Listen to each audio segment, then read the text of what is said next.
সময় নিঃশব্দ এক পথিক। সে থামে না, না ফিরে তাকায়, না কারোর জন্য অপেক্ষাও করে।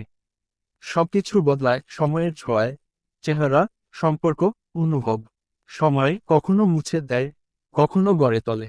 আর মানুষ, মানুষ কেবল তার পেছনে ছুটে বেড়ায়, হারায়, খুঁজে ফেরে। তবুও সময় কেবল নিজের পথেই চলে যায়, নির্ভর, নিরবধি। সময়ের এই স্রোতের সাথে সাথে আজ 3টে মাস পার হয়ে গেল। এই 3টে মাস সকলের জীবনে এসেছে নানান পরিবর্তন, সাথে সাক্ষী হয়েছে নিজেদের সুখ ও দুঃখের। আজ আজ এবং কথার বিয়ের 5 মাস পূর্ণ হলো। সময়টা যেন কবে পেরিয়ে গেল, তারা নিজেরাও তা টের পায়নি। এই 5 মাসে অনেক কিছু বদলে গেছে। কথা এখন আর আগের সেই লাজুক মেয়ে নয়, সে এখন একদম সংসার সামলানো পাক্কা গিন্নি। রান্নাঘর থেকে শুরু করে আজের যত্ন নেওয়া, সবকিছুতেই যেন কথার যত্নের ছোঁয়া লেগে আছে। এর মাঝেও কথার ভার্সিটির ক্লাস, পরীক্ষা, অ্যাসাইনমেন্ট, সবই চলছে সমান তালে। আজের দিন কেটে যায় ব্যস্ততায়। অফিসের ফাইল, মিটিং, ক্লায়েন্ট সব মিলিয়ে কখনো কখনো যেন দম নেওয়ারও ফুরসতটাও তার নেই। তার সাথে আছে কার্যালয়ের কাজ, শহরের এমপি বলে কথা। কিন্তু সবকিছুর শেষে, রাতে যখন সে বাড়ি ফিরে দরজা পাশের কলিং বেল চাপে, তখন খুলে যাওয়া দরজার ওপাশে যখন কথার শান্ত হাসির মুখশ্রী দেখতে পায়, তখন সে যেন সারাদিনের সমস্ত চাপ ভুলে যায়।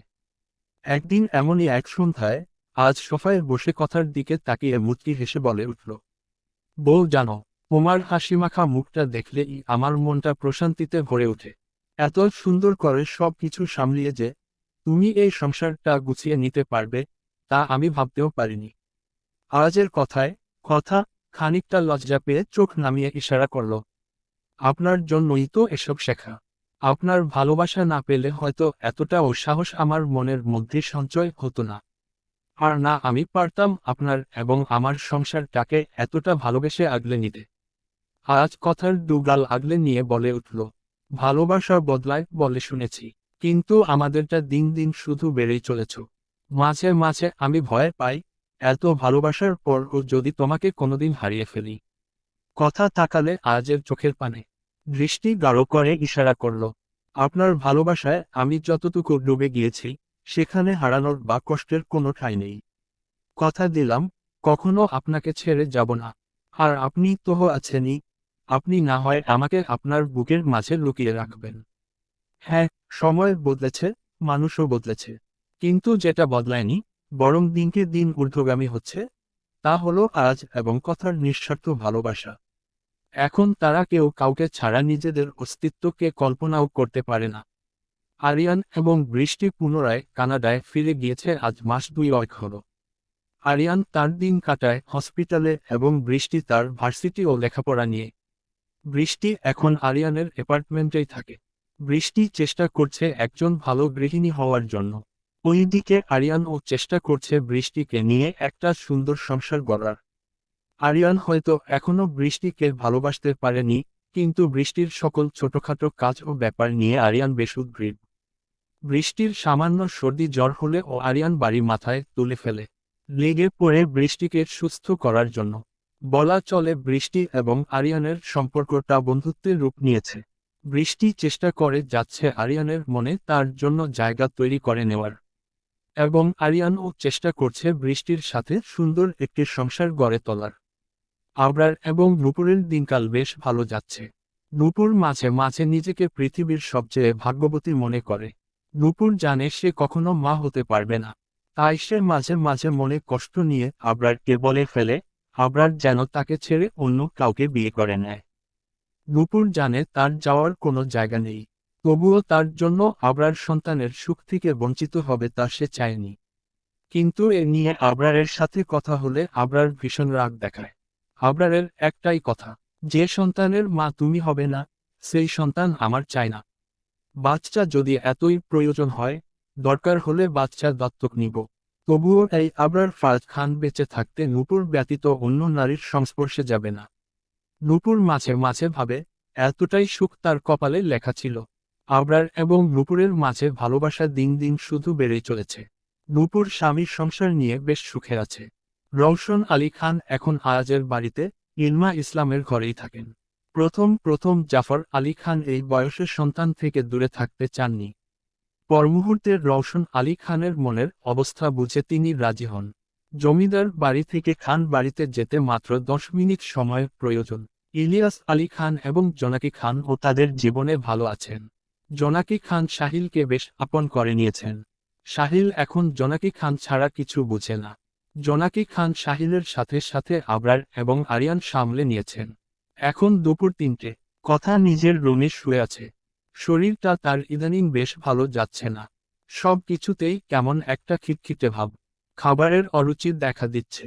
শরীরটা এখন অল্প কাজে বেশ ক্লান্ত হয়ে যাচ্ছে। আজ সবে মাত্র বাড়ি ফিরল। বাড়ি ফিরে কয়েকবার কলিং বেল বাজালো, কিন্তু ওপাশ থেকে কারো দরজা খোলার নাম নেই। বেশ কিছুক্ষণ পর বাড়ির সার্ভেন্ট এসে দরজা খুলে দেয়। কথার পরিবর্তে সার্ভেন্টকে দেখে আয়াজের হৃদয় কুঁচকে গেল। আজ বাড়িতে প্রবেশ করতে করতে সার্ভেন্টের উদ্দেশ্য বলে উঠল, কথা কোথায়? স্যার, ম্যাম তো ঘরে। ভার্সিটি থেকে বাসায় ফিরেছেই যে তিনি ঘরে গিয়েছেন আর নিচে আসেননি। আজ দুপুরের খাবারটাও তিনি খাননি। আমি বলেছিলাম, কিন্তু ম্যাম বলল তার নাকি ক্ষুধা নেই। আজ কোনো প্রতিউত্তর করল না। সে তার ঘরের উদ্দেশ্য অগ্রসর হলো। ঘরে এসে সে দেখতে পেল কথা উল্টো পাশ ফিরে গুটিসুটি হয়ে শুয়ে আছে। কথা জানে আজ এই সময় বাসায় এসে দুপুরের খাবার খায়। তাই প্রতিদিন কথা আয়াজের জন্য খাবার নিয়ে অপেক্ষা করে। কিন্তু আজ কথার এই পরিবর্তন আজকে বেশ ভাবালো। আজ কথার পাশে গিয়ে বসল এবং কথার মাথায় হাত বুলাতে লাগলো। কথাকে বেশ ক্লান্ত দেখাচ্ছে। আজ নরম কণ্ঠে কথাকে ডাকতে লাগলো, বউ, এই বউ, উঠো, দেখো আমি এসেছি। এভাবে বেশ কিছুক্ষণ পর আয়াজের ডাকে কথা ঘুমু ঘুমু রেশ নিয়ে চোখ মেলে তাকালো। আর তখনই তার দৃষ্টিতে আয়াজের দেখা মিলল। কথা ধীরভাবে উঠে বসল। আয়াজ কথার এক গালে হাত রাখল। এখন কয়টা বাজে হোম? তুমি নাকি এখনো দুপুরের খাবার খাওনি? আজ বলেছিলাম না যে আমার আসতে দেরি হবে? তাহলে খাবার খাওনি কেন? কথা শুনল আয়াজের কণ্ঠস্বর।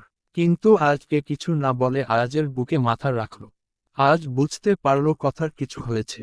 সে কথার মাথায় হাত বুলিয়ে দিতে দিতে বলে উঠল, কি হয়েছে? আমার বউয়ের মন খারাপ কেন? কথা এবার ও শুনল আয়াজের বাণী। তবুও সে কিছু বলল না। কথার এমন নির্বিকার থাকটা আয়াজের মনে অস্থিরতার সৃষ্টি করছে। আয়াজ কথা তার বুক থেকে উঠালো। আর তখনই সে দেখতে পেল কথার চোখে পানি। কথার চোখে পানি দেখে আয়াজ আরো অস্থির হয়ে উঠল।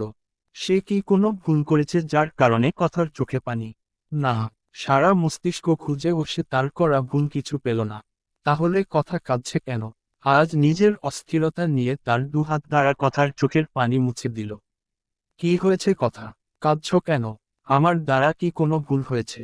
কি হয়েছে বলো না। আজের কথা শুনে তখন ও কথা নির্বিকার। কথা নিজেকে ধাতস্থ করে উঠে দাঁড়ালো এবং হেঁটে টেবিল থেকে একটা ফাইল নিয়ে এসে আজের সামনে ধরল। আজ বুঝল না এটা কিসের ফাইল। তাই সে ফাইলটা হাতে নিল এবং ফাইলটা খুলে বোঝার চেষ্টা করলো এটা কিসের ফাইল। Dash dash. আজ ফাইলের নজর বুলিয়ে হুট করে দাঁড়িয়ে গেল এবং এক ছুটে ওয়াশরুম চলে গেল। আজকে এভাবে ওয়াশরুমে ছুটে যেতে দেখে কথা ও আজের পিছনে যায়। ওয়াশরুমের দরজা খুলছিল।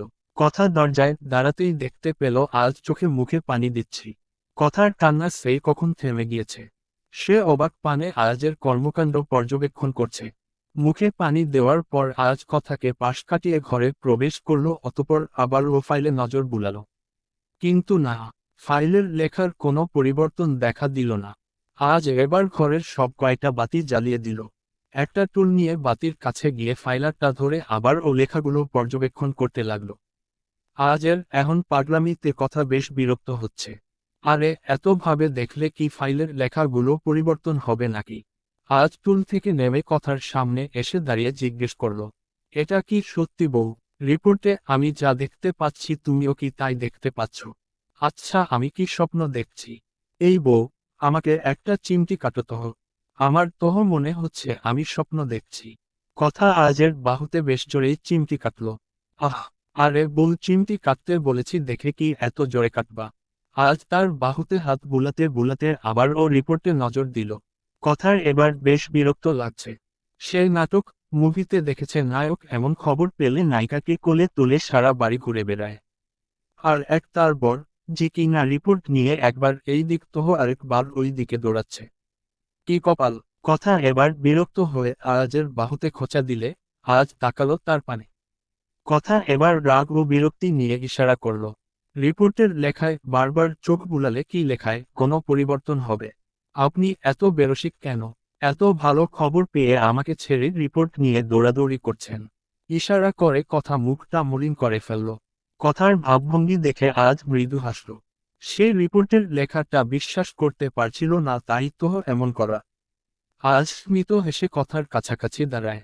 আলগোছে কথার দুগাল আগলে ধরে বেশ সময় নিয়ে কথার ঠোঁটে তার ঠোঁট দ্বারা ভালোবাসার পরশ এঁকে দেয়। অতঃপর কথার চোখে তাকিয়ে বলে উঠে, বিশ্বাস করো বউ, রিপোর্টে যখন দেখতে পারলাম আমার ময়না বউ মা হতে চলেছে, আমি যেন নিজের চোখকে বিশ্বাস করাতে পারছিলাম না। হাত পা কেমন ঠান্ডা হয়ে আসছিল, মনে হচ্ছিল আমি যেন স্বপ্ন দেখছি। আমি বাবা হব, আমি, এই আজ খান। আমাকে ও কেউ বাবা বলে ডাকবে। আজের গলা কেঁপে উঠে, চোখের কোণে জমে ওঠা অশ্রু সে লুকোতে পারে না। তুমি জানো বউ, তুমি আজ আমার জীবনটাকে একটি নতুন অর্থ দিলে।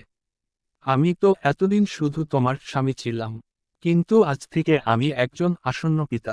এটা এটা আমার জীবনের সবচেয়ে বড় আশীর্বাদ। কিছুক্ষণ থেমে, আমি জানি না বাবার ভালোবাসা কাকে বলে। আমার শৈশব কেটেছে বাবাহীন শূন্যতা নিয়ে, কিন্তু আমার সন্তান, আমার এবং তোমার সন্তান, সে কোনো অভাব নিয়ে বড় হবে না। আমি তাকে এমন ভালোবাসা দেব যেন তার মনে কখনো এই প্রশ্ন না আসে যে বাবা কেমন হয়, বাবার ভালোবাসা কেমন হয়। আমি তাকে আমার বুকের মধ্যে আগলে রাখব। তার হাসি হবে আমার শান্তি, তার কান্না হবে আমার যুদ্ধ। আমি প্রতিজ্ঞা করছি বউ, তোমাদের দুজনকে আগলে রাখতে যা যা প্রয়োজন আমি তাই তাই করব। একচুলও গাফলতির করব না। তোমাদেরকে কখনো কোনো অভিযোগের সুযোগও দিব না। আজ কথা শেষ করার আগেই কথা আজের বুকের ঝাঁপিয়ে পড়ে কান্নায় ভেঙে পড়ল। এই কান্না ব্যথার নয়, এই কান্না নিঃশর্ত ভালোবাসা এবং গভীর এক অনুভূতির। আজ অনুভব করল এই নতুন অনুভূতিকে। বেশ কিছুক্ষণ পর আজ কথা বুক থেকে উঠিয়ে তার হাত দিয়ে কথার চোখ মুছে বলে উঠল, এই একদম কাঁদবে না। তুমি কাঁদলে আমার প্রিন্সেসও কাঁদবে। তাই কান্নাকাটি। কথা কান্না থামালো। আপনি কি করে জানলেন আমাদের মেয়ে হবে? আজ হাসলো, বেশ চমৎকার করেই হাসলো। এটা আমার বিশ্বাস। আমার মা আমাকে ছেড়ে চলে গিয়েছিল তো কি হয়েছে? কথার পেটে হাত রেখে, আমার এই মা সব কমতি পূরণ করে দিবে। আজের কথা শুনে কথার অধরে হাসি ফুটে উঠল। হুট করে আজ ব্যস্ত হয়ে বলে উঠল, এখন ও তোহর এই খবরটা সবাইকে জানানো হয়নি। আমি বাবাকে আগে জানিয়ে আসি। কথা মাথা নাড়িয়ে সাইজ জানালো। আজ ঘরে থেকে বের হতে হতে বেশ রসিয়ে রসিয়ে রওশন আলী খানকে ডাকতে ডাকতে বলে উঠল, ও আব্বা কোথায় তুমি? দেখে যাও আব্বা, আমি ও আব্বা হচ্ছি। আজের এমন কথার বেশ হাসি পেল। মনে মনে আজকে পাগল উপাধি দিতে ও সময় নিল না। এত কিছুর মাঝে ও কথার মনটা বারবার ডাকতে থাকলো। এক অজানা ভয় তাকে গ্রাস করে নিল। কথা ভাবল, এত সুখ তার কপালও শুইবে তো। রাত 1টা। আজ এবং কথা জনই বিছানায় শুয়ে আছে। কথা আজের বুকে মাথা রেখে শুয়ে আছে। আজ তার এক হাত দিয়ে কথাকে জড়িয়ে আছে এবং অন্য হাত দিয়ে কথার চুলে হাত বুলিয়ে দিচ্ছে। কথার প্রেগনেন্সির খবরটা তখনই আজ সবাইকে জানিয়ে দেয়। রওশন আলী খান দাদু হওয়ার খুশিতে বেশ আবেগপ্রবণ হয়ে গিয়েছিলেন। জমিদার বাড়ির সকলেই সেই বিকেলেই খান বাড়িতে এসে পৌঁছায়। জাফর আলী খান, রওশন আলী খান, ইলিয়াস আলী খান ও আশফাক আলী খান পারেন গোটা শহরেই মিষ্টি বিলিয়ে দিতে। জোনাকি খানের চোখ বেয়ে খুশির কান্না চড়েছে। বাড়ির প্রতিটা সদস্য কথার এই খুশির খবরে বেশ আনন্দিত হয়েছে। জাফর আলী খান তার নাতনিকে নিয়ে কোনো অসাবধানতা অবলম্বন করতে চাননি। তাই তিনি আবরার এবং আহানকে তাদের স্ত্রীদের নিয়ে খান বাড়িতে থাকার আদেশ দিয়েছেন। জাফর আলী খানের এই আদেশে আজের ও সম্মতি ছিল, কারণ কথাকে এই সময়ে একা রাখা মোটেও ঠিক হবে না। কি হলো বউ, ঘুম আসছে না? আজের কথার হুঁশ আসে। সে আজকে আরো একটু শক্ত করে জড়িয়ে ধরল। অতঃপর সেই অবস্থা ইশারা করল, আমার কেমন যেন ভয় করছে নেতা সাহেব। ভয়? কিসের ভয়? আপনার কাছ থেকে নিজেকে হারিয়ে ফেলার ভয়। আজ কথার মাথাটা নিজের বুকে শক্ত করে চেপে ধরে বলে উঠল, তোমার বসবাস আমার হৃদয়ের গহীনে, বউ। তাই তুমি যদি কখনো হারিয়ে যাও, আমি তোমার ছায়া হয়ে সেই হারিয়ে যাওয়ার সাথেই মিশে যাব। একটা কথা চিরকাল মনে রেখো বউ, তুমি চাইলেও আমাকে ছেড়ে কোথাও যেতে পারবে না। কারণ আমি তোমাকে যেতেই দেব না, কোনোদিনও না। কথা আয়াজের বুক থেকে মাথা উঠিয়ে আয়াজের বুকে তার থুতনি রেখে অশ্রু চোখে তাকালো আয়াজের পানে এবং ইশারা করল, আমি যদি হারিয়ে যাই কোনো একদিন, খুঁজবেন তো আমায়।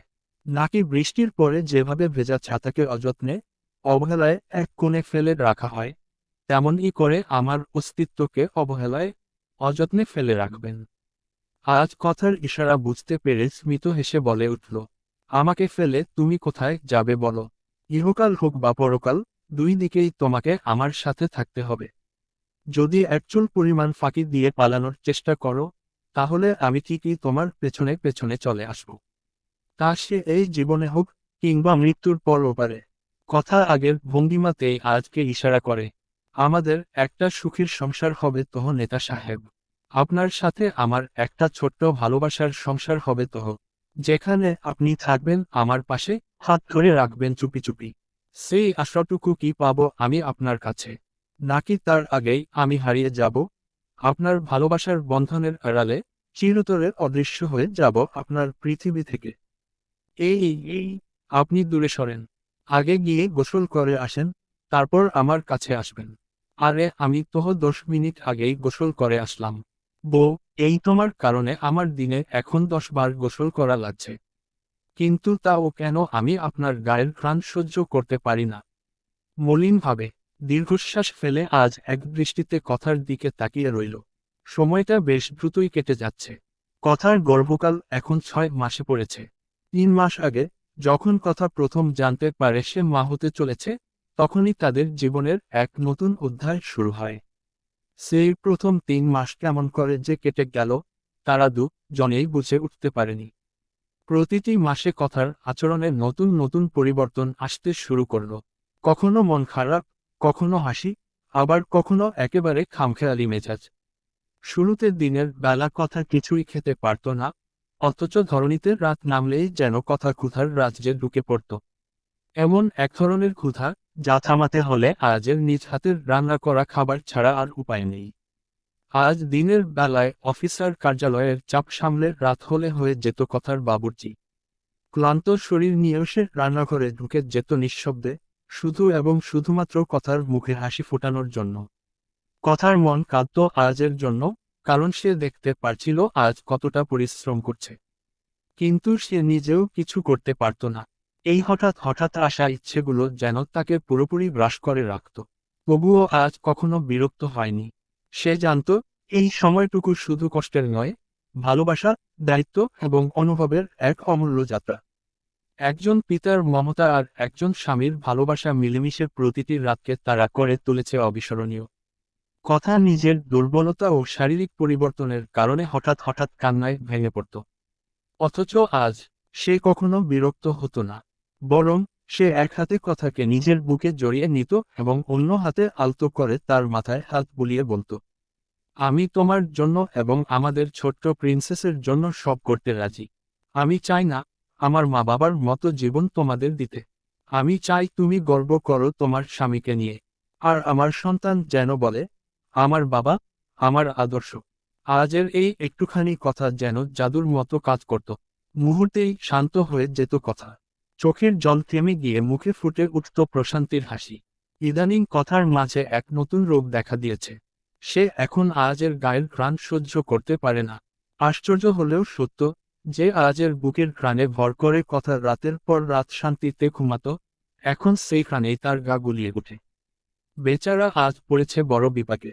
এখন সে দিনের মধ্যে গুনে গুনে 10 বার গোসল করে, শুধুমাত্র কথার পাশে বসার অনুমতি পাওয়ার আশায়।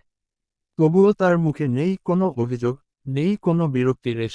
কারণ সে জানে, এই সাময়িক কষ্টই একদিন পরিণত হবে তাদের জীবনের সবচেয়ে সুন্দরতম স্মৃতিতে। ড্যাশ ড্যাশ আজের চোখে এখন কথাকে আরও বেশি সুন্দর দেখায়। গর্ভকালীন সময়ের কারণে কথা কিছুটা মুটিয়ে গেছে, পেটটাও বেশ ফুলে উঠেছে। আর এই ফুলে ওঠা পেটটাই যেন আয়াজের কাছে পৃথিবীর সবচেয়ে প্রিয় জিনিস। প্রতিদিন অফিস থেকে ফিরে সে ক্লান্ত শরীর নিয়ে ঘন্টার পর ঘন্টা বসে থাকে কথার পাশে। মাথা নামিয়ে কথার পেটে মুখ রেখে কথা বলে চলে তাদের ছোট্ট অস্তিত্বের সঙ্গে। মাঝে মধ্যে আদর করে ভালোবাসার পরশ দিয়ে দেয় সেই পেটে, যেন আগাম কোনো স্নেহবার্তা পাঠিয়ে দেয়। এইসব মুহূর্তে কথার হাসি থামতেই চায় না। আর মনে মনে ভাবে, এই মাসে সে আজকে যে কতবার পাগল উপাধি দিয়েছে, তার হিসেবই নেই। কথার আরাম আয়েশ ও সাবধানতার কথা মাথায় রেখে আজ পুরো ঘরজুড়ে উষ্ণ কার্পেট বিছিয়ে দিয়েছে। এখন কথার সিঁড়ি দিয়ে ওঠা নামা একেবারেই বন্ধ। তাই নূপুর এবং ইতি এসে কথার ঘরেই কথার সাথে সময় কাটায়। গল্প করে, হাসাহাসি করে, কথার মন ভালো রাখার চেষ্টা করে যায়। ওরা এখন এই বাড়িতেই থাকে জাফর আলীর নির্দেশেই। তবে এতে কথারও বেশ ভালোই হয়েছে। অন্তত এই সময়টায় সে একা থাকে না। জোনাকি খানও বেশ সময় নিয়ে কথার সাথে সময় কাটিয়ে যান। কথার পছন্দের খাবার রান্না করে নিয়ে আসেন। রওশন আলী খান, ইলিয়াস আলী খান ও আশফাক আলী খান যখনই বাহিরে যাবেন তখনই কথার পছন্দের কিছু না কিছু খাবার নিয়ে আসবেন। চারপাশে এতটা আদর, ভালোবাসা আর যত্নে মোড়া পরিবেশে কথা মাঝে মাঝে নিজেকে রাজরানী বলে মনে করে। কয়েকদিন আগে তারা ডাক্তারের শরণাপন্ন হয়েছিল। তখন তারা জানতে পারে তাদের জীবন আলো করে মেয়ে আসছে। সেদিন আজের খুশি দেখে কে, সে তো মেয়েই চেয়েছিল। অবশ্য ছেলে হলেও আজ তাতেও খুশি হতো। তার আশা, তাদের সন্তান এবং কথা জনেই যেন সুস্থ থাকে। ঠিক আছে, আমি তাহলে অন্য ঘরে যাই। তুমি এখানে ঘুমাও। এই বলে আজ বিছানা ছেড়ে উঠে যেতে নেয়, তখনই কথা কান্না করে দেয়। আজ কথার কান্না দেখে হচকিয়ে যায়। আচ্ছা, সে কি কোনো ভুল কিছু বলেছে? আরে আরে, কাঁদছো কেন? আমি কি ভুল কিছু করেছি? বউ, কান্না থামাও। কি হয়েছে তা তো বলো। কথা কান্নারত অবস্থায় ইশারা করল। আমার সাথে এমন কেন হচ্ছে? এই কয়টা মাস আপনাকে কতটা জ্বালাচ্ছি আমি। আমার ভালো লাগছে না কিছু। আমি আপনার সান্নিধ্যে পেতে চাই, কিন্তু আপনার শরীরের ঘ্রাণ কেন সহ্য করতে পারি না। আমি কি করবে? আপনাকে আমার চাই। আজ কথার ইশারা বুঝে হাসবে না কাঁদবে বুঝতে পারছে না। এখন রাতের 2টো বাজে। ঘুমের মাঝে কথা আজকে উঠিয়ে গোসল করতে বলেছে। আজ বেচারা বউয়ের আবদার ফেলতে পারেনি, তাই সে চুপচাপ গোসল করে এসেছে। অতঃপর কথাকে জড়িয়ে আবারও ঘুম দিয়েছে। কিন্তু 10 মিনিট যেতে না যেতেই কথা আবারও আজকে গোসল করতে যেতে বলল। আজ কথার দুগাল আগলে ধরে কথার চোখের পানি মুছে দিল। এরপর নরম কণ্ঠ বলল, আচ্ছা আচ্ছা বাবা, কান্না বন্ধ করো। আমি আবার গোসল করে আসছি। এরপর এসে তোমাকে বুকের মাঝে জড়িয়ে ঘুমাবো। ঠিক আছে।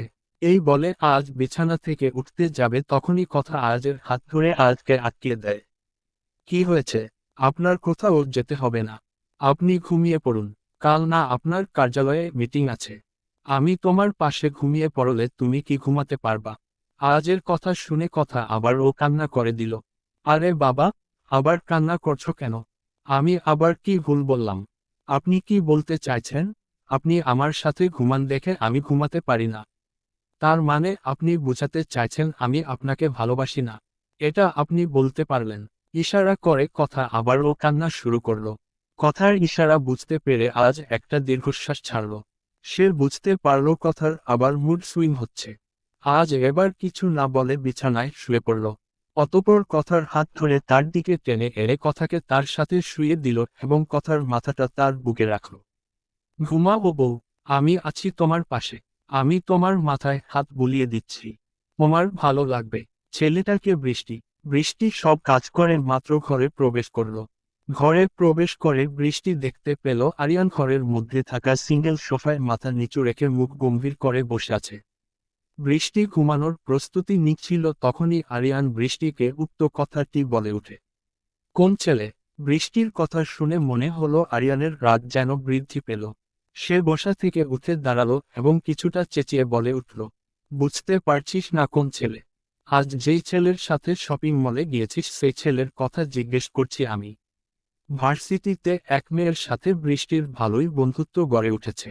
মেয়েটির নাম হেনা। মেয়েটি কানাডিয়ান। সেই মেয়ের বয়ফ্রেন্ড সেই মেয়েকে বিয়ের প্রপোজালে দিবে। কিন্তু কি দিয়ে প্রপোজ করবে তা সে বুঝে উঠতে পারছিল না। বৃষ্টি সেহেতু সেই মেয়ের বান্ধবী, তাই সেই ছেলে ভেবেছিল বৃষ্টির কাছ থেকে সাহায্য নিবে। তাই তো তারা আজ শপিং মলে গিয়েছিল। হয়তো আরিয়ান তাদের দেখে নিয়েছে। কিন্তু বৃষ্টির মনে হলো আরিয়ানকে এই নিয়ে একটু জ্বালানো যাক।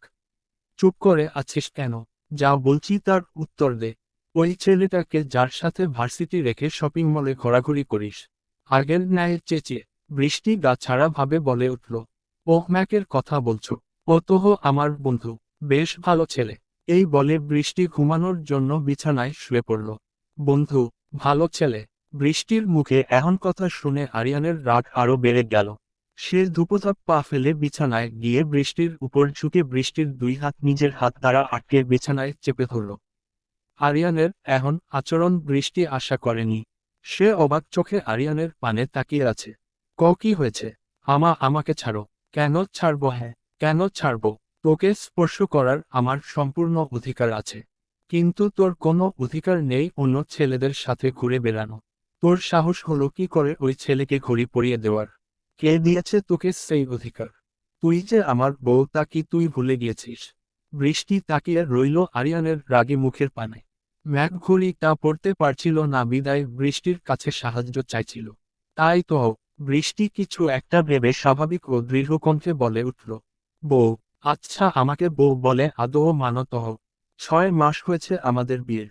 কই একদিন ও তোমার বউ হওয়ার অধিকারটা আমাকে দাওনি। সবসময় এমন আচরণ করেছ যে আমাদের সম্পর্কটা শুধুমাত্র বন্ধুত্বে সীমাবদ্ধ।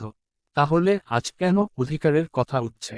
বৃষ্টির কথায় আরিয়ানের হাতের বাঁধন কিছুটা হালকা হয়ে আসলো, কিন্তু তবুও সে বৃষ্টিকে ছাড়ল না। তোকে বিয়ের আগে আমি সব বলিনি? বলিনি যে তোকে আমি ভালোবাসতে পারবো না? বলিনি এসব? হ্যাঁ বলেছ। আমি কি চেয়েছি? তোমার ভালোবাসা। ভালোবাসা জন্ম দিতে হলে চেষ্টা করতে হয়। জনের সাথে সময় কাটাতে হয়। আমার জন্য তোমার সময় আছে।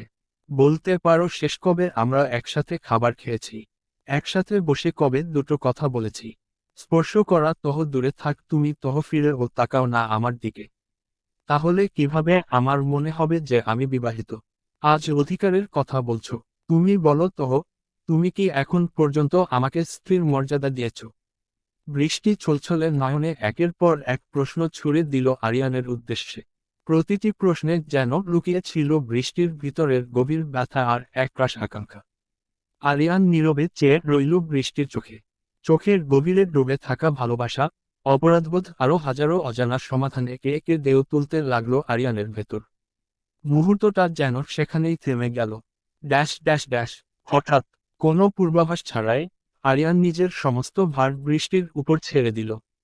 না কোনো শব্দ, কোনো ব্যাখ্যা ছিল না সেই আচরণের পেছনে। শুধু ছিল এক নিঃশব্দ আরতি। বৃষ্টির শরীর হঠাৎই হিম শীতলে পরিণত হয়ে গেল। বৃষ্টির হাত পা অবশ হয়ে এলো। সে যেন মুহূর্তেই নড়াচড়া করতে ভুলে গিয়েছে। আরিয়ান এবার তার মুখটা বৃষ্টির কানের সংস্পর্শে নিয়ে ধীর কণ্ঠে বলে উঠল। এতদিন তোকে সময় দিয়েছিলাম, যাতে তুই আমার সঙ্গে নিজেকে মানিয়ে নিতে পারিস। ভেবেছিলাম সময়ের সাথে সাথে সব গুছিয়ে নিব। কিন্তু আজ বুঝলাম, তোকে আর সময় দেওয়ার প্রয়োজন নেই।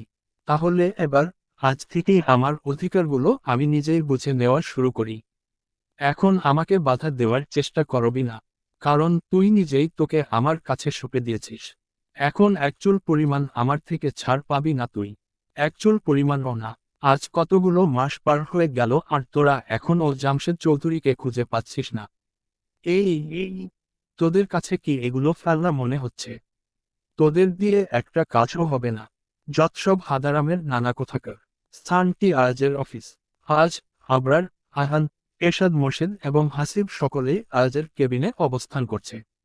ভাই, আমরা খোঁজ করছি তো, কিন্তু জামশেদ চৌধুরী এবার কোথায় ঘাঁটি বেঁধেছে তা বুঝতে পারছি না। এরশাদ ভাই, আমার জানা মতে জামশেদ চৌধুরী যে সকল জায়গায় যেতে পারে সে সকল জায়গায় খোঁজ লাগিয়েছি আমি। কিন্তু হাসিব কিন্তু খুঁজে পাসনি তাই তো? আজ কিছুটা রাগ নিয়ে বলে উঠল। জি ভাই, হাসিব মাথাটা নিচু করে বলে উঠল। আজ ফুস করে শ্বাস ছাড়ল। আবরার আজের কাঁধে হাত রাখল। এত উত্তেজিত হচ্ছিস কেন? নিজের প্রতি একটু খেয়াল রাখো। আর জামশেদ চৌধুরীকে খুঁজে পাওয়া যাবে। এত চিন্তা করিস না। অন্তত তুই আমাকে বুঝো।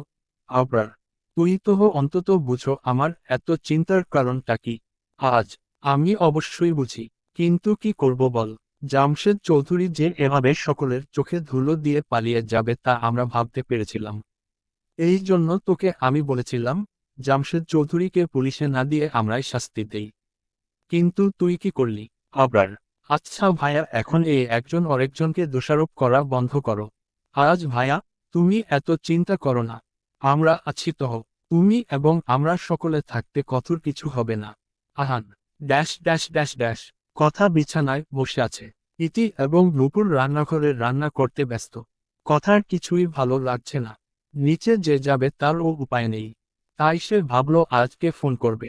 যেই ভাবনা সেই কাজ। কথা আজকে ভিডিও কল দিল। আজ তার অফিসে মিটিংয়ের জন্য প্রস্তুতি নিচ্ছিল। আবরার এবং আহান কিছুক্ষণ আগেই চলে গিয়েছে। হঠাৎই আজের ফোন বেজে উঠল। আজ ফোন হাতে নিয়ে দেখল কথার ফোন। আজ ফোনটা রিসিভ করে মুখের সামনে ধরল আর তখনই তার সামনে কথার উদাসীন মুখটা ভেসে উঠল। কি হয়েছে আমার ময়না বউটার? মুখটা এমন চুপসে আছে কেন? আপনি কোথায়? কখন আসবেন? আমি তো অফিসে। আর আজকে বাড়িতে আসতে আমার কিছুটা দেরি হবে বউ।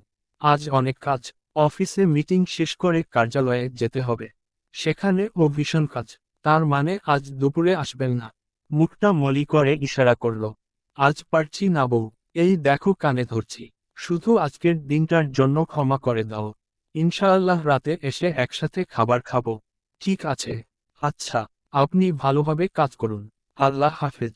আল্লাহ হাফেজ বউ। আমি না আসা পর্যন্ত নিজের খেয়াল রাখবে। কথা মাথা নাড়িয়ে সাইজ জানালো। এরপর ফোনটা রেখে দিল। কথার আজ সকাল ধরেই পেটে চিনচিন ব্যথা করছে।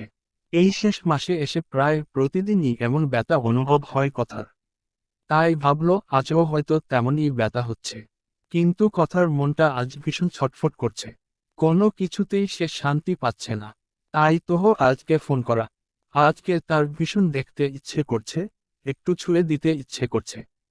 কিন্তু আজের যে আজ ভীষণ কাজ। কথা জানে, সে যদি আজকে এখনই বাসায় চলে আসবে বলে, তাহলে আজ সব কিছু ছেড়ে ছুঁড়ে তার কাছে চলে আসবে। কিন্তু কথার কাছে এটা যুক্তিযুক্ত মনে হয় না। ইতি কথাকে খাবার খাইয়ে দিচ্ছিল। তখনই ঘরে নূপুরের আগমন ঘটে। কথু, আমি আর ইতি ভাবছিলাম, আর কয়েকদিন পর ঈদ তো তোর ডেলিভারি ডেট। তাই বাবুর জন্য কিছু কেনাকাটা করতে। তুই বিকেলে বাসায় একা থাকতে পারবি। আমাদের বেশি সময় লাগবে না। আরে তোমরা চিন্তা করো না। আমি একা থাকতে পারবো। আর বাবা তো আছেই। আমার কোনো প্রয়োজন হলে বাবাকে বলবনি। ইশারা করে। সাবধানে থাকবে কিন্তু। কোনো দরকার হলে সাথে সাথে আমাদের ফোন দিবে। ইতি: আচ্ছা বাবা আচ্ছা। মনে থাকবে আমার। ইশারা করে। নূপুর এবং ইতি শপিংয়ের উদ্দেশ্য বের হয়েছে সেই বিকেল 4টের দিকে। এখন সন্ধ্যা 6টা বাজতে চলল। কথা এতক্ষণ ঘুমিয়ে কাটিয়েছে। কিন্তু হঠাৎই তার পেটে তীব্র ব্যথা হতে শুরু করল। কথা ব্যথাটা সহ্য করতে পারছে না। কথা একটা হাত পেটে রেখে আয়াজের নাম্বারে ফোন দিতে লাগলো। কিন্তু না, আজ ফোন ধরছে না। বেশ কয়েকবার আজকে ফোন দেওয়ার পরও আজ ফোন ধরছে না। কথা ব্যথা আর সহ্য করতে পারছিল না। সে যে আওয়াজ করে রওশন আলী খানকে ডাকবে সেই ক্ষমতাও তো তার নেই।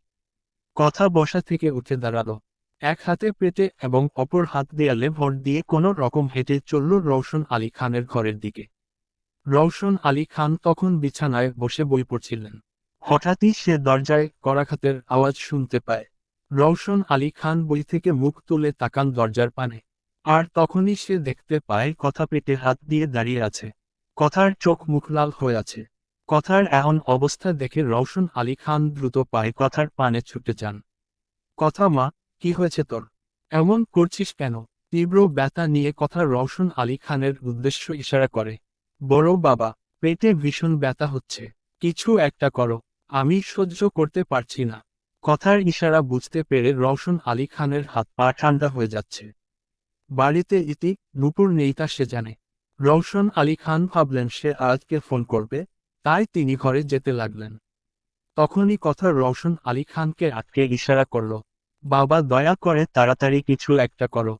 আমি আমি উনাকে ফোন দিয়েছিলাম। উনি ফোন ধরেননি। হয়তো মিটিংয়ে আছেন। বাবা তুমি কিছু একটা করো। আমি এই ব্যথা সইতে পারছি না। রওশন আলী খান দিকবিদিক শূন্য হয়ে পড়লেন। তুই একদম ভয় পাস না মা। আমি আছি তো। আমি তোকে হাসপাতালের নেওয়ার ব্যবস্থা করছি। এই বলে রওশন আলী খান টেবিল থেকে ফোনটা উঠিয়ে পাঞ্জাবির পকেট নিলেন এবং কথাকে এক হাত দিয়ে জড়িয়ে ধরে সামনে আগাতে লাগলেন। কথা বেশ কষ্ট রওশন আলী খানের হাত খামচে ধরে পা মেলাল। কিন্তু সিঁড়ি কাছে আসতেই কথার কান্না এবং ব্যথা তীব্র থেকে তীব্রতর হল। বাবা, আমি সিঁড়ি বেয়ে নামতে পারবো না বাবা। আমার ভীষণ ব্যথা লাগছে। আমি সইতে পারছি না বাবা। কথার ব্যথাকে কেউ ন্যাকা ভেব না। ডেলিভারির সময় একজন মহিলার 20টি হাড় ভাঙার মতো যন্ত্রণা হয়। এটা শুধুমাত্র একজন মাই বুঝতে পারে। রওশন আলী খান অসহায় হয়ে পড়লেন। তার বয়স বেশ ভালোই। এই বয়সে কথাকে কোলে করে নিচে নামানোটা বেশ কঠিন। তবুও তিনি হার মানবেন না। এই পরিস্থিতিতে কাউকে ফোন দেওয়ার কথাটা রওশন আলী খানের মাথা থেকেই বের হয়ে গিয়েছিল। এমন পরিস্থিতিতে একজন ব্যক্তি নিশ্চয়ই স্বাভাবিক থাকবে না। এটা তোহ বুঝো তোমরা। মা, তুই শক্ত করে আমাকে ধরে রাখো। তোর বাবা আছে তোহ। আমি তোকে কোলে করে নিচে নামাবো। কথা ভরসা পেল রওশন আলী খানের কথায়। রওশন আলী খান আল্লাহর নাম নিয়ে কথাকে কোলে তুলে নিলেন। কথা একজন প্রাপ্ত বয়স্ক মেয়ে। তার উপর সে গর্ভবতী। তাই কথার ওজনটাও বেশি হবে, এটাই স্বাভাবিক। রওশন আলী খান বয়স্ক মানুষ। তার দ্বারা কথার ভার বহন করা সম্ভব নয়। তবুও তিনি মনের জোরে কথাকে কোলে করে সামনে আগাতে লাগলেন। কথা যন্ত্রণায় ছটফট করছে। রওশন আলী খান বেশ সাবধানে কথাকে নিয়ে সিঁড়ি পার করছেন আর কথার উদ্দেশ্য বলে যাচ্ছেন। এই তো মা, আর একটু সহ্য কর। বাবা এখনই তোকে হাসপাতালে নিয়ে যাবে। কিছু হবে না তোর। একটু অপেক্ষা কর শুধু। বাবার উপর বিশ্বাস রাখো। রওশন আলী খান এভাবেই কথা বলতে বলতে কথাকে নিয়ে নামছিলেন। আর মাত্র 2 সিঁড়ি বাকি, ঠিক তখনই একটা বিকট শব্দ ভেসে আসলো। রওশন আলী খান আল্লাহ বলে নিচে বসে পড়লেন। কিন্তু তখন তিনি কথাকে আগলে রেখেছেন। কথা দেখতে পেল রওশন আলী খানের বুক থেকে তাজা রক্তে বের হয়ে আসছে। কথা কিছু বুঝে ওঠার আগে আরও একটা বিকট শব্দ ভেসে আসলো। রওশন আলোর খান এবার আর নিজেকে শক্ত করে ধরে রাখতে পারলেন না। তার হাত হালকা হয়ে আসলো। কিন্তু তবুও তিনি কথাকে আগলে রাখতে চেষ্টা করলেন। সেই অবস্থায় তিনি খুঁড়িয়ে খুঁড়িয়ে 2 সিঁড়ি কোনো মতে পার করে কথাকে নিয়ে নিচে নেমে আসলেন। বড় বাবা, বড় বাবা, কি হয় তোমার? রক্ত, রক্ত কোথাকে আসলো বড় বাবা? রওশন আলী খান নিষ্প্রাণ চোখে তাকালো কথার দিকে। চোখ তার বুজে আসছে। বড় বাবা, ও বড় বাবা, তাকাও না। আমার আমার অনেক ব্যথা করছে তোহ বড় বাবা। তুমি না বলেছিলা আমাকে হাসপাতালে নিয়ে যাবা? ও বড় বাবা, উঠো না। কথা নিজের তীব্র ব্যথা নিয়ে রওশন আলী খানকে ডাকতে লাগলো। রওশন আলী খান অস্ফুটের স্বরে বলে উঠলেন, আমাকে ক্ষমা করে দিস মা। তোর এই বাবাটা তোকে দেওয়া কথাটাও রাখতে পারল না। তুই পালিয়ে যা মা। কষ্ট হলে তুই পালিয়ে যা। কে কোথায় পালাবে? রওশন আলী খান। উদ্ধৃতি চিহ্ন। কারো আওয়াজে কথা এবং রওশন আলী খান পিছনে ঘুরে তাকালো। আর তখনই তারা দেখতে পেল জামশেদ চৌধুরী হাতে বতারা চিহ্ন এন্ডুক নিয়ে তাদের দিকেই হেঁটে আসছেন। তার পাশে বেশ কিছু লোক। কথা এবং রওশন আলী খানকেই জামশেদ চৌধুরীকে এখানে আশা করেনি। তারা তোহ জানত জামশেদ চৌধুরী জেলে। তাহলে এখানে কিভাবে? জামশেদ চৌধুরী রওশন আলী খান ও কথার সামনে এসে দাঁড়ালেন এবং রওশন আলী খানের বুক বরাবর বন্দুকটা তাক করলেন। তোরা কি ভেবেছিলি আমার 2 বোনকে এভাবে জেলে লুকিয়ে আমাকে রিমান্ডে পাঠিয়ে তোরা সুখের সংসার করবি? এতটাই সহজ? উচ্চস্বরে হেসে রওশন আলীর দম ফুরাবার পথে। তবুও তিনি কষ্ট করে বলে উঠলেন, আমার কথা মাকে ছেড়ে দে। ওর কোনো দোষ নেই। রওশন আলী খানের কথা শুনে জামশেদ চৌধুরী আবারও হেসে উঠলেন। তোর কথা মাকে কি করব তা পরে দেখা যাবে। তার আগে তোর কাজটা সেরে নেই। এই বলে জামশেদ চৌধুরী পরপর 2বার গুলিয়ে চালিয়ে দিলেন রওশন আলী খানের বুকে। কথা সিক্ত চোখে তাকিয়ে রইল রওশন আলী খানের রক্ত মাখা শরীরে পানে। কথা যেন তার ব্যথার কথা ভুলে গেল। কিন্তু তার অনাগত সন্তান বারবার জানান দিচ্ছে তার আগমন বার্তা। কথা কাঁপা কাঁপা হাতে রওশন আলী খানের গালে হাত বুলালো। এই একটু আগে না এই মানুষটা কথাকে অভয় দিয়ে যাচ্ছিল। সামর্থ্য না থাকা সত্ত্বেও কথাকে কোলে করে নিচে নামাতে যাচ্ছিল। কথা রওশন আলী খানকে ধাক্কাচ্ছে। কথা মুখে কিছু প্রকাশ করতে পারছে না, কিন্তু মনে মনে বলে চলছে, বড় বাবা, বড় বাবা, উঠো। বড় বাবা, তুমি না বলেছিলে আমাকে হাসপাতালে নিয়ে যাবে? তাহলে এভাবে শুয়ে আছো কেন? ও বড় বাবা, এনাদের আমার ভীষণ ভয় করছে। বড় বাবা, উঠো। এনারা আমাকে মেরে ফেলবে। বড় বাবা, আমার প্রতি এতটা নিষ্ঠুর হইও না। উঠো না, আমার কষ্ট হচ্ছে তোহ বাবা। কিন্তু না, রওশন আলী খান আর উঠলেন না। ওইদিকে কথা ব্যথায় প্রাণহীন হওয়ার অবস্থা। জামশেদ চৌধুরীর দুজন মেয়েকে ডেকে নিয়ে এসে বলল, একে নিয়ে ওই ঘরে যাও। বাচ্চার জন্ম হলে আমাকে ডাকবে। মেয়ের দুটো জামশেদ চৌধুরীর কথা মতো কথাকে টেনে নিয়ে যেতে লাগলো। কিন্তু কথা মনের মাঝে আহাজারি করে চলছে।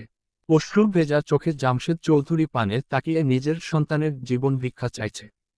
কিন্তু না, অশ্রু নামক জামশেদ চৌধুরীর এতে কোনো হেলদোল নেই। আজ এতক্ষণ অফিসের মিটিং ছিল। মিটিং শেষে আজ তার ফোন হাতে নিয়ে দেখতে পেল ফোন সাইলেন্ট করা, এবং ফোনের স্ক্রিনে কথার বেশ অনেকগুলো মিসড কল। আজ ঘাবড়ে গেল কথার এতগুলো কল দেখে। তাই সে ফোন লাগালো কথার মোবাইলে। কিন্তু না, কথা ফোন ধরছে না। সে বারবার ফোন দিতে থাকলো কথার মোবাইলে, কিন্তু তবুও কথা ফোন ধরছে না। এবার আয়াজের হাত পা কাঁপতে লাগলো। সে এবার নূপুরকে ফোন লাগালো। Dash dash. হুট করে সন্ধ্যা থেকে প্রচুর বৃষ্টি শুরু হয়েছে। এই অবস্থায় গাড়ি চালানো ঠিক হবে না। তাই নূপুর এবং ইতি এখনো শপিং মল থেকে বের হয়নি। হঠাৎ নূপুরের ফোনটা বেজে উঠল। নূপুর তার ব্যাগ থেকে ফোনটা বের করে দেখতে পেল আয়াজের কল। হ্যাঁ ভাইয়া বলো। নূপুর তুমি কোথায়? কথা কোথায়? ও ঠিক আছে তো? আমি ওকে কতগুলো কল করলাম, ও ধরল না। ভাইয়া আমি আর ইতি তোহ বেবির জন্য কিছু কেনাকাটা করতে এসেছি। কিন্তু এই বৃষ্টির জন্য শপিং মল থেকে বের হতে পারছি না। আর কথা তেহ বাড়িতেই। বাড়িতে তোহ বাবাও আছে। আচ্ছা ঠিক আছে, আমি বাবাকে ফোন করছি। এই বলে আজ ফোন রেখে রওশন আলী খানকে ফোন দিল। Dash dash. রওশন আলী খানের ফোন তার পকেটে ছিল। তাই ফোন আসার সাথে সাথেই শব্দ হলো। জামশেদ চৌধুরী তখন সোফায় বসা। ফোনের আওয়াজ শুনতেই সে রওশন আলী খানের কাছে গিয়ে দাঁড়ান এবং রওশন আলী খানের পকেট থেকে ফোনটা বের করে নিয়ে আসেন। ফোনের নজর বুলাতেই রওশন আলী খানের ঠোঁটে শয়তানি হাসি ফুটে ওঠে। কিন্তু কিছু একটা ভেবে ফোনটা কেটে দেন এবং মোবাইলটা এক বাড়িতে ভেঙে টুকরো টুকরো করে ফেলেন। আজের এখন হাত পা কাঁপতে থাকে। সে তাড়াতাড়ি গাড়ি নিয়ে বাড়ির উদ্দেশ্যে বের হয়ে পড়ে এবং আবরার এবং আহানকে ফোন দিয়ে সবকিছু জানিয়ে দেয়। আহান এবং আবরার ও তাদের অফিস থেকে বের হয়ে যায়। Underscore underscore underscore underscore. বেশ কিছুক্ষণ পর ঘরের দরজা খুলে যায় এবং একজন মহিলার হাতে ফুটফুটে একটা বাচ্চা দেখা যায়। বাচ্চাটি কান্না করে তার উপস্থিতি জানান দিচ্ছে। বাচ্চাটিকে দেখে জামশেদ চৌধুরী বাচ্চার কাছে আসলেন। স্যার, মেয়েটার অবস্থা বেশ খারাপ। পড়ে যাওয়ার কারণে পেটে বেশ চোট পেয়েছিল। বাচ্চাটির অবস্থাও ভালো না। তাদের জনেরই এখন চিকিৎসা প্রয়োজন। উদ্ধৃতি চিহ্ন। জামশেদ চৌধুরী বাচ্চাটিকে ছিনিয়ে নিলেন মহিলাটির থেকে। আমাদের কাজ শেষ, এবার তোমরা যাও। জামশেদ চৌধুরী কথার পরিপ্রেক্ষিতে মহিলা দুটি আর কিছু বলতে পারলেন না। তারা চলে গেলেন। জামশেদ চৌধুরী বাচ্চাটির পানে তাকিয়ে বাঁকা হাসলেন। ইস, এত সুন্দর বাচ্চার নাকি এখনই মৃত্যু ঘটবে। আহা! জামশেদ চৌধুরী বাচ্চাটি নিয়ে ঘরে প্রবেশ করলেন। আর সেখানে তিনি দেখতে পেলেন কথা নিস্তেজ হয়ে শুয়ে নিষ্প্রাণভাবে তাকিয়ে আছে। জামশেদ চৌধুরী কথার দিকে তাকিয়ে বলে উঠলেন, ইস, তোদের ভাগ্যটাই খারাপ, কারণ তোদের সাথে আজ এবং জমিদার বাড়ির সংযুক্তি আছে। এই বলে জামশেদ চৌধুরী তার হাতে থাকা বন্দুকটি বাচ্চাটির বুকে রাখলেন। এই দৃশ্য দেখে কথা ঠিক থাকতে পারল না। কথা দুর্বল নিস্তেজ শরীর নিয়েই উঠতে লাগলো। কিন্তু না, পারছে না সে তার শরীরের সঙ্গে। Dash dash dash. পরপর দুটো বিকট গুলির আওয়াজে খান বাড়ির সম্পূর্ণ নিস্তব্ধ হলে গেল। এর কিছুক্ষণ পর জামশেদ চৌধুরী তার লোকদের নিয়ে বেরিয়ে পড়লেন খান বাড়ি থেকে। খান বাড়ির এই গভীর নিস্তব্ধতায় কোথা থেকে যেন ভেসে আসছে কারো শেষ হাঁটি। একটি নীরব মিনতির সুর যেন বাতাসে মিশে ধাক্কা দিচ্ছে বাড়িটির প্রতিটি কোণায় কোণায়। নেতা সাহেব, আপনি তো কথা দিয়েছিলেন, বলেছিলেন, আমাকে এবং আমাদের সন্তানকে আপনি আগলে রাখবেন, রক্ষা করবেন সকল বিপদ থেকে। কিন্তু আজ, আজ যখন আমি ছিন্নভিন্ন, নিঃশেষ, তখন আপনি আসেননি। আমার শরীরটা যেন ক্রমশ ভেঙে পড়ছে, প্রতিটি শ্বাস যেন মৃত্যুর ধাক্কা। আমরা অসহায়, আমরা একা, আর আপনি, আপনি নেই আমাদের পাশে, পারলেন না আমাদের আগলে রাখতে। নেতা সাহেব, আপনাকে আমি কখনোই ক্ষমা করতে পারবো না, কখনোই না। আপনি আপনার ওয়াদা রক্ষা করতে পারেননি।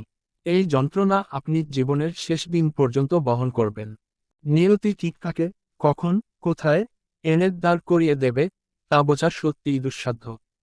কখনো সে হয় তোমার সবচেয়ে বড় আশ্রয়, আর কখনো বিপক্ষ দল থেকেও ভয়াল রূপ নিয়ে দাঁড়িয়ে যায় সামনে।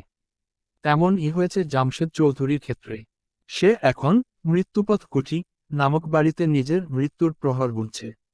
ঘরের এক কোণায় একটি মাঝারি আকারের লোহার রড ছাদের সাথে যুক্ত করা। সেখানেই দড়ি দিয়ে উল্টো হয়ে ঝুলিয়ে রাখা আছে জামশেদ চৌধুরীর ক্ষত বিক্ষত দেহটি। গত 2টি দিন ধরে তার উপর পাশবিক নির্যাতন করে যাচ্ছে জমিদার বাড়ির 3 খান।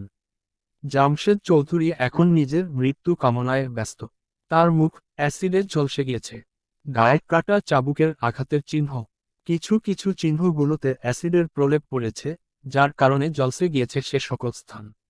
2 হাতের নখগুলো উপরে ফেলা হয়েছে, পায়ের আঙুলগুলো কেটে দেওয়া হয়েছে। 2 দিন কাটা স্থানগুলো খোলা অবস্থায় থাকার ফলে সেখানে জীবাণু আক্রমণ করা শুরু করে দিয়েছে। গত 2 দিন ধরে সে অভুক্ত। সব মিলিয়ে জামশেদ চৌধুরীর কাছে এখন মৃত্যু বেশি সহজ মনে হচ্ছে। কিন্তু না, এত সহজে 3 খান তাকে মৃত্যু দিতে রাজি নয়। 2 দিন আগে জামশেদ চৌধুরীর নিয়তি সেদিন তার সাথে ছিল না।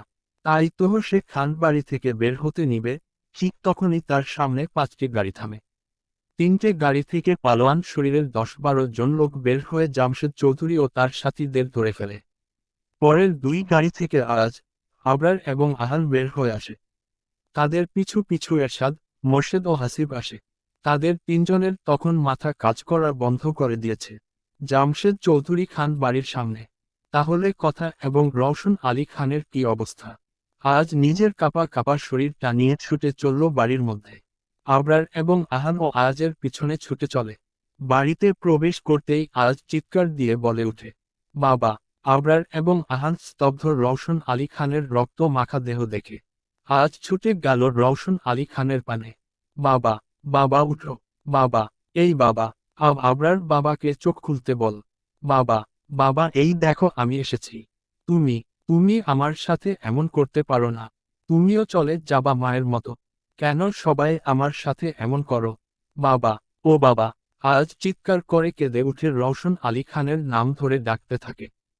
তার কণ্ঠে ছিল ব্যথায় বিদীর্ণ আর্তনাদ।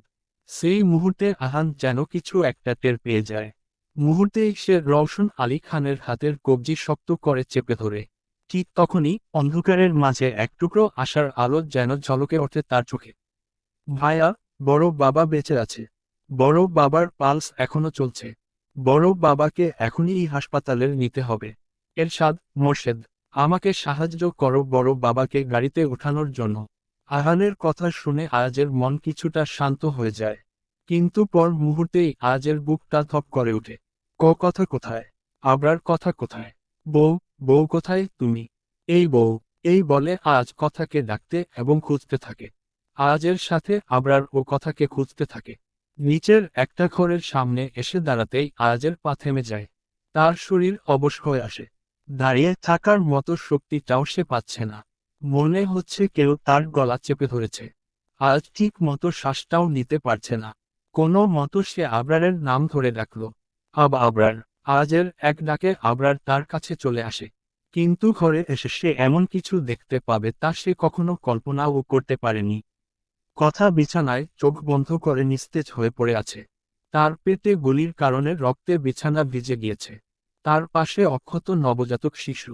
শিশুটির শ্বাস চলছে কি না তা বোঝা যাচ্ছে না।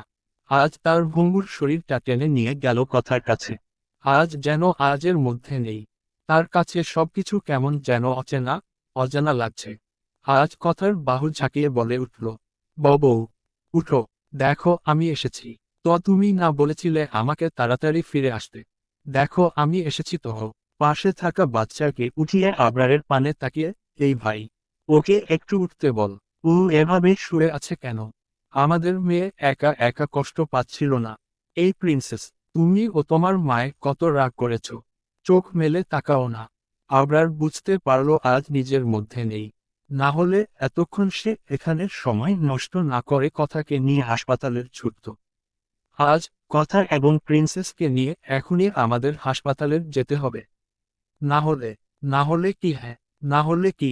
কিছুই হবে না আমার প্রাণ দুটোর। তুই ভুলেও উল্টো পাল্টা কিছু বলবি না বলে দিলাম। তুই প্রিন্সেসকে একটু ধর। ওর শরীরটা কেমন ঠান্ডা হয়ে যাচ্ছে। আমি আমি আমার কথাকে নিচ্ছি। ওদের কিছু হবে না। কিছু হবে না ওদের। আজ নিজে ও বুঝতে পারছে না সে কি করছে বা বলছে। আজ কোলে তুলে নিল কথাকে। ছুটপায়ে অগ্রসর হলো গাড়ির উদ্দেশ্য। আবরার নিজের দুরুদুরু বুক ও কাঁপা কাঁপা শরীরটি নিয়ে বাচ্চার তার ছোট্ট দেহটা বুকের সাথে জাপটে ধরে আয়াজের সাথে পা বাড়ালো। পার্কে ভিউ মেডিকেল কলেজ এবং হসপিটাল। বালাগঞ্জের অন্যতম নামিদামি হাসপাতালের মধ্যে এই হাসপাতালটি অন্যতম। আজ এই হাসপাতালের পরিবেশটি বেশ গম্ভীর ও ভারী হয়ে আছে। হাসপাতালের অপারেশন থিয়েটারের সামনে দাঁড়িয়ে আছে জমিদার বাড়ির সকল সদস্য। তাদের চোখে উৎকণ্ঠার ছাপ এবং ঠোঁটে জমে থাকা কিছু নিঃশব্দ প্রার্থনা। সবাই তাকিয়ে আছে থিয়েটারের উপরে জ্বলজ্বলে লাল বাতিটির দিকে, যেন সেই একটি বাতি এখন তাদের সমস্ত আশার প্রতীক। বাতিটি কখন নিভবে? কখন দরজা খুলে ডাক্তার এসে সুসংবাদ শোনাবে? এই অজানা প্রতীক্ষার ভারে মুহূর্তগুলো যেন যুগের সমান দীর্ঘ মনে হচ্ছে সকলের কাছে। জাফর আলী খান এই বয়সে এতটা ভার নিতে পারেননি। একদিকে নিজের বড় সন্তান, অপরদিকে নিজের আদরের নাতনি। তাই সে অসুস্থ হয়ে পড়েন। বর্তমানে তিনি আইসিইউতে আছেন। জমিদার বাড়ির সকলে এসব কিছু শুনে এক মুহূর্তও অপেক্ষা করেননি। ছুটে এসেছেন হাসপাতালের। জোনাকি খান এই নিয়ে 4 বার জ্ঞান হারিয়েছেন। তাই তাকে অন্য কেবিনে ঘুমের ইঞ্জেকশন দেওয়া হয়েছে। তার সাথে বাড়ির মেছো গিন্নিও আছেন। ইলিয়াস আলী খান ও আশফাক আলী খান নিস্তব্ধে অপারেশন থিয়েটারের বাহিরের চেয়ারে বসে আছেন। পুরুষ মানুষ তারা, তাই হয়তো তাদের মধ্যকার অনুভূতিগুলো প্রকাশ করতে পারছেন না। নূপুর, ইতি এক কোণায় দাঁড়িয়ে নিঃশব্দে কান্না করে যাচ্ছে। তাদের মনে হচ্ছে সবকিছু তাদের জন্যই হয়েছে। তারা যদি কথার খেয়াল রাখত তাহলে এমন কিছুই হতো না। কিন্তু তাদের এই ভাবনা কি আদৌ সঠিক? একদমই না। তারা সেখানে থাকলে জামশেদ চৌধুরী কি তাদের ছেড়ে দিত? Dash dash. অপারেশন থিয়েটারের দরজার সামনে পাথরের মূর্তির মতো দাঁড়িয়ে আছে আজ। চোখ দুটো আটকে আছে লাল আলোটায়। যেটা জ্বলছে মানেই এখনো সব অনিশ্চিত, আর নিভে যাওয়া মানেই হয়তো তার পৃথিবীটা চিরতরে ভেঙে যাবে, নয়তো নতুন করে সব গড়ে উঠবে। আজকের এই মুহূর্তে আজ যেন আর নিজেকে খুঁজে পাচ্ছে না। তার সমস্ত অনুভূতি, সমস্ত অস্তিত্ব কেমন ভেঙে চুরমার হয়ে যাচ্ছে ভিতরে ভিতরে। তার বুকের ভিতরটা ফাঁকা ফাঁকা লাগছে, সবকিছু কেমন শূন্য ও হাহাকার ভরা লাগছে। আজের ভেতর থেকে একটা প্রশ্ন বারবার উঠে আসছে, কেন? কেন সৃষ্টিকর্তা বারবার তাকে এমন নিষ্ঠুর পরীক্ষার মুখোমুখি করেন? কেন তার জীবনটা কেবলই হারানোর তালিকায় পরিণত হয়েছে? সে তো একটু শান্তি, একটু ভালোবাসা আর একটু সুখী চেয়েছিল। তাও কি তার প্রাপ্য ছিল না? আজের চোখের কোণে জল জমেছে। সে কাঁদতে চায়, ভেঙে পড়তে চায় কারো বাহুডোরে। কিন্তু কিন্তু এক অদৃশ্য কোনো শক্তি তাকে আটকে রেখেছে। চোখে জল, ঠোঁটে নেই কোনো শব্দ। কিন্তু তার ভেতরে ভেতরে এক হ্যাসরুদ্ধ আন্ডারস্কোর আর্তনাদ চলছে। তার অনুভূতিরাও আজ যেন তার সঙ্গে বিশ্বাসঘাতকতা করছে। সে না কাঁদতে পারছে, না সান্ত্বনা খুঁজে পাচ্ছে। সে শুধু দাঁড়িয়ে আছে, নিঃশব্দ, নিঃসহায় হয়ে। একে একে সব হারিয়ে ফেলার ভয় আর অভিমানে ভরপুর এক বিধ্বস্ত পুরুষ হয়ে আজ দাঁড়িয়ে আছে। আবরার এবং আহান দাঁড়িয়ে আছে এক কোণে। আবরার চাইছে নিজেকে শক্ত রাখতে। কিন্তু তার বাবা যে এখন মৃত্যুর সাথে লড়াই করছে। তার ছোট বোন এবং সেই সাথে ওই ছোট্ট প্রাণটা। আবরারের মনে হচ্ছে তার কলিজায় কেউ বারবার আঘাত করে যাচ্ছে। এত আঘাত সে সইতে পারছে না। আগে তার মা, এখন তার বাবা। এত বিরহ সে কিভাবে মেনে নিবে?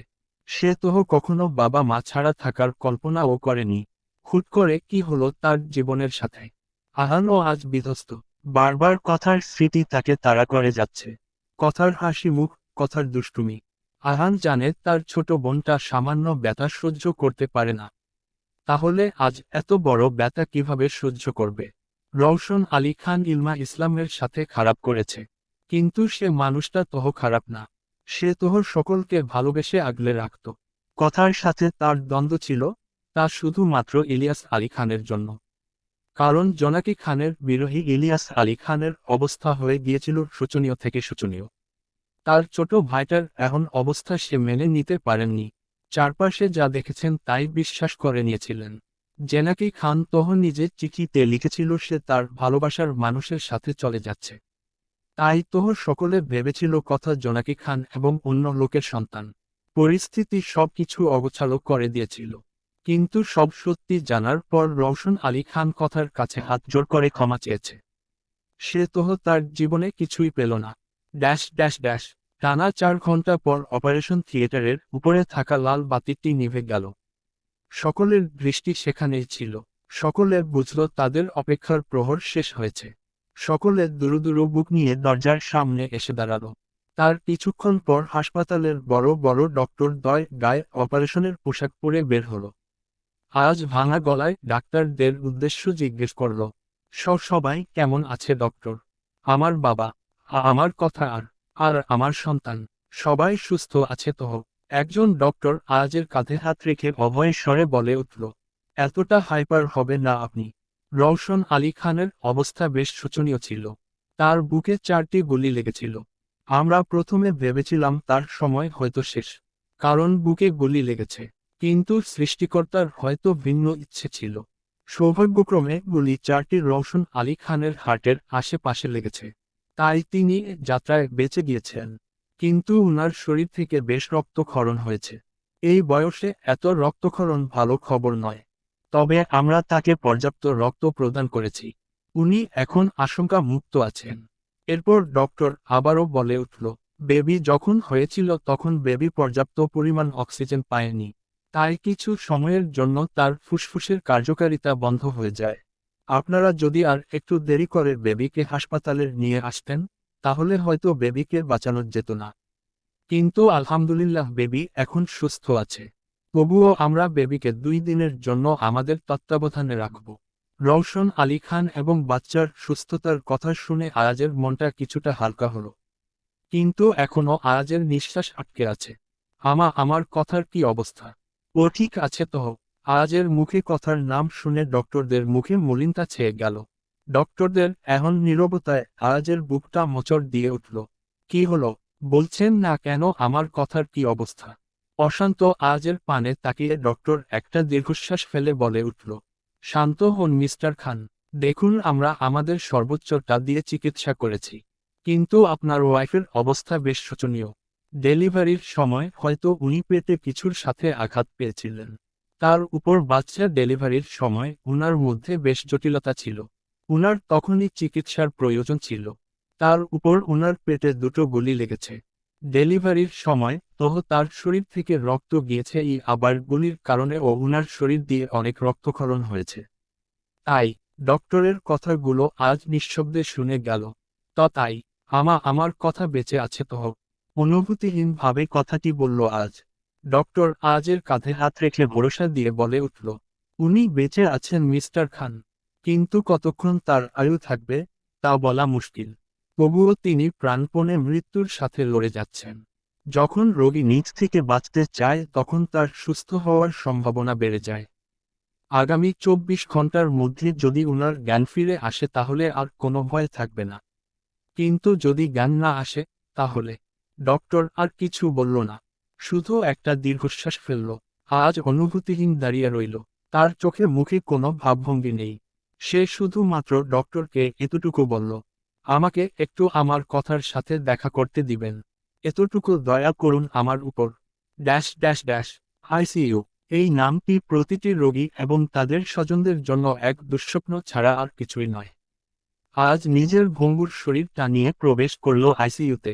সেখানে বিভিন্ন যন্ত্রের টিপটিপ আওয়াজ ভেসে আসছে। আজ তাকালো সামনের দিকে। সেখানেই সে তার প্রাণভোমরাকে দেখতে পেল। কথা নিস্তেজ হয়ে বিছানায় শুয়ে আছে। পরনে হাসপাতালের পোশাক। এক হাতে ক্যানেলা লাগানো, অন্য হাতে রক্ত প্রদানের সূচ। মুখে অক্সিজেন মাস্ক। নিষ্প্রাণ মুখ। আজ কেঁদে উঠল। নিজের প্রাণভোমরার কাছে এসে নিজেকে আর আটকে রাখতে পারল না। আজ কথার ডান হাত আলতো করে ছুল। এমনভাবে ছুল যেন কথা ব্যথা না পায়। আজ হাঁটু গেড়ে বসল কথার মুখের কাছে। আজ এবার কথার মুখের পানে তাকিয়ে কাঁদতে কাঁদতে বলে উঠল, আমাকে জ্বালিয়ে কি মজা পাও বউ? এই যে দেখছো আমি কাঁদছি। খুব আনন্দ লাগছে তোমার তাই না? এতটা নিষ্ঠুর কেন তুমি? আজ নিজের চোখ মুছে নিল। কিন্তু বেহারা চোখ আবার ভিজে উঠল। আজ এবার ভাঙা গলায় বলে উঠল, চলে যাচ্ছ আমার জীবন থেকে? একটা বারও আমার কথা ভাবলে না। এই বউ, তুমি না থাকলে কলিং বেল বাজালে কে হাসিমুখে দরজা খুলে দিবে? আমি বাড়িতে আসলে কে আমার জন্য শরবত বানিয়ে দিবে? আমার ক্লান্তিতে বেয়ে পড়া কপালের ঘামকে তার শাড়ির আঁচল দ্বারা মুছে দিবে? এই বউ, তুমি জানতে না এই পৃথিবীতে এই আয়াজ খানকে ভালোবাসার মানুষদের যে বড্ড অভাব। এরপর ও স্বার্থপরদের মতো আমাকে ছেড়ে চলে যাচ্ছ। এই বউ, আমার যে বড্ড কষ্ট হচ্ছে। আমার মাথায় একটু হাত বুলিয়ে দিবে?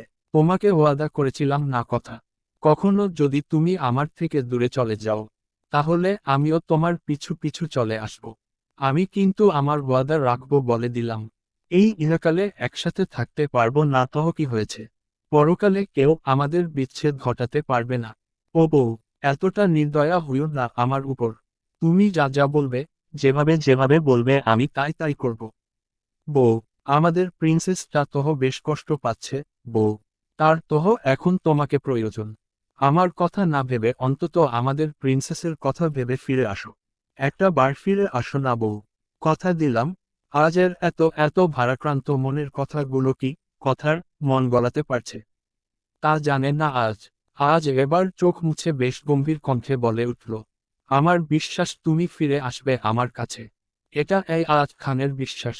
কিছুক্ষণ থেমে, কিন্তু তোমার ওয়াদা আমি রাখতে পারলাম না বউ। পারলাম না ভালো মানুষ হতে। কিন্তু তোমাকে কথা দিচ্ছি, আজই শেষবারের মতো খারাপ হব। বাবা, তোমার এবং আমার প্রিন্সেসের উপর করা এই অন্যায়ের শাস্তি তো তাকে দিতেই হবে আমার। আর আর আমি ফিরে এসে যেন দেখতে পাই তোমার কোলে আমার প্রিন্সেস হাসিমুখে খেলা করছে। যদি আমাকে ফাঁকি দিয়ে চলে যাওয়ার চেষ্টা করো, তাহলে তাহলে আমি মনে করব তুমি আমাকে কখনো ভালোই বাসনি। আজ উঠে দাঁড়িয়ে কথার কপালে একটা ভালোবাসার পরশ এঁকে দিল এবং কথার মাথায় হাত বুলিয়ে বলে উঠল, আসি বউ, তাড়াতাড়ি সুস্থ হও। আমি এসে যেন তোমাকে এবং আমাদের প্রিন্সেসকে মন ভরে আদর করতে পারি। এই বলে আজ বেরিয়ে পড়ল আইসিইউ থেকে। এবং সেখানে থেকে বের হয়ে এসে আজ আবরার, আহান, এরশাদ, মোর্শেদ ও হাসিবের পানে তাকিয়ে বলে উঠল, চল, underscore underscore underscore underscore underscore underscore underscore underscore underscore. মৃত্যুপথ কুটি, বহু মাস পর আজ যেন তার প্রকৃত রূপে ফিরে পেয়েছে। চারদিকের নীরবতা চিরে বাড়ির ভিতর থেকে ভেসে আসছে এক অসহায় আর্তনাদ যা কাটার মতো বুকে বিঁধে যাচ্ছে। এখন প্রায় ভোর হতে চলল। এই আর্তনাদ সেই রাত থেকে ভেসে আসছে। চারপাশে ঘন জঙ্গল, নিঃশব্দ প্রকৃতি। আর সেই নিস্তব্ধতার মাঝখানে এই আর্তনাদের প্রতিধ্বনি যেন হিমেল হাওয়ার সাথে মিশে পুরো পরিবেশটাকেই শীতল করে তুলছে। কে জানে, সেই কুটির ভেতরে আজ আবার কোন ভয়ের ইতিহাস নতুন করে লেখা হচ্ছে। এটা কি কেবলই একটি আর্তনাদ, নাকি বহু বছর ধরে জমে থাকা এক অভিশপ্ত কাহিনীর নতুন অধ্যায় শেষ হলো আজ রাতেই? আজ নিজের সর্বোচ্চ শক্তি দিয়ে কাঁটাযুক্ত চাবুক দ্বারা জামশেদ চৌধুরীর গায়ে আঘাত করে যাচ্ছে। ছাদের সাথে লোহার রড বাঁধা, আর তাতেই জামশেদ চৌধুরীকে উল্টো করে ঝুলানো। আজ একের পর এক আঘাত করেই যাচ্ছে, তার সাথে জামশেদ চৌধুরী ভুবন কাঁপিয়ে চিৎকার করে যাচ্ছে। আজ বেশ হিংস্র দেখাচ্ছে। সে জামশেদ চৌধুরীকে আঘাত করতে করতে হিংস্রভাবে বলে উঠল, কষ্ট লাগছে, ব্যথা লাগছে।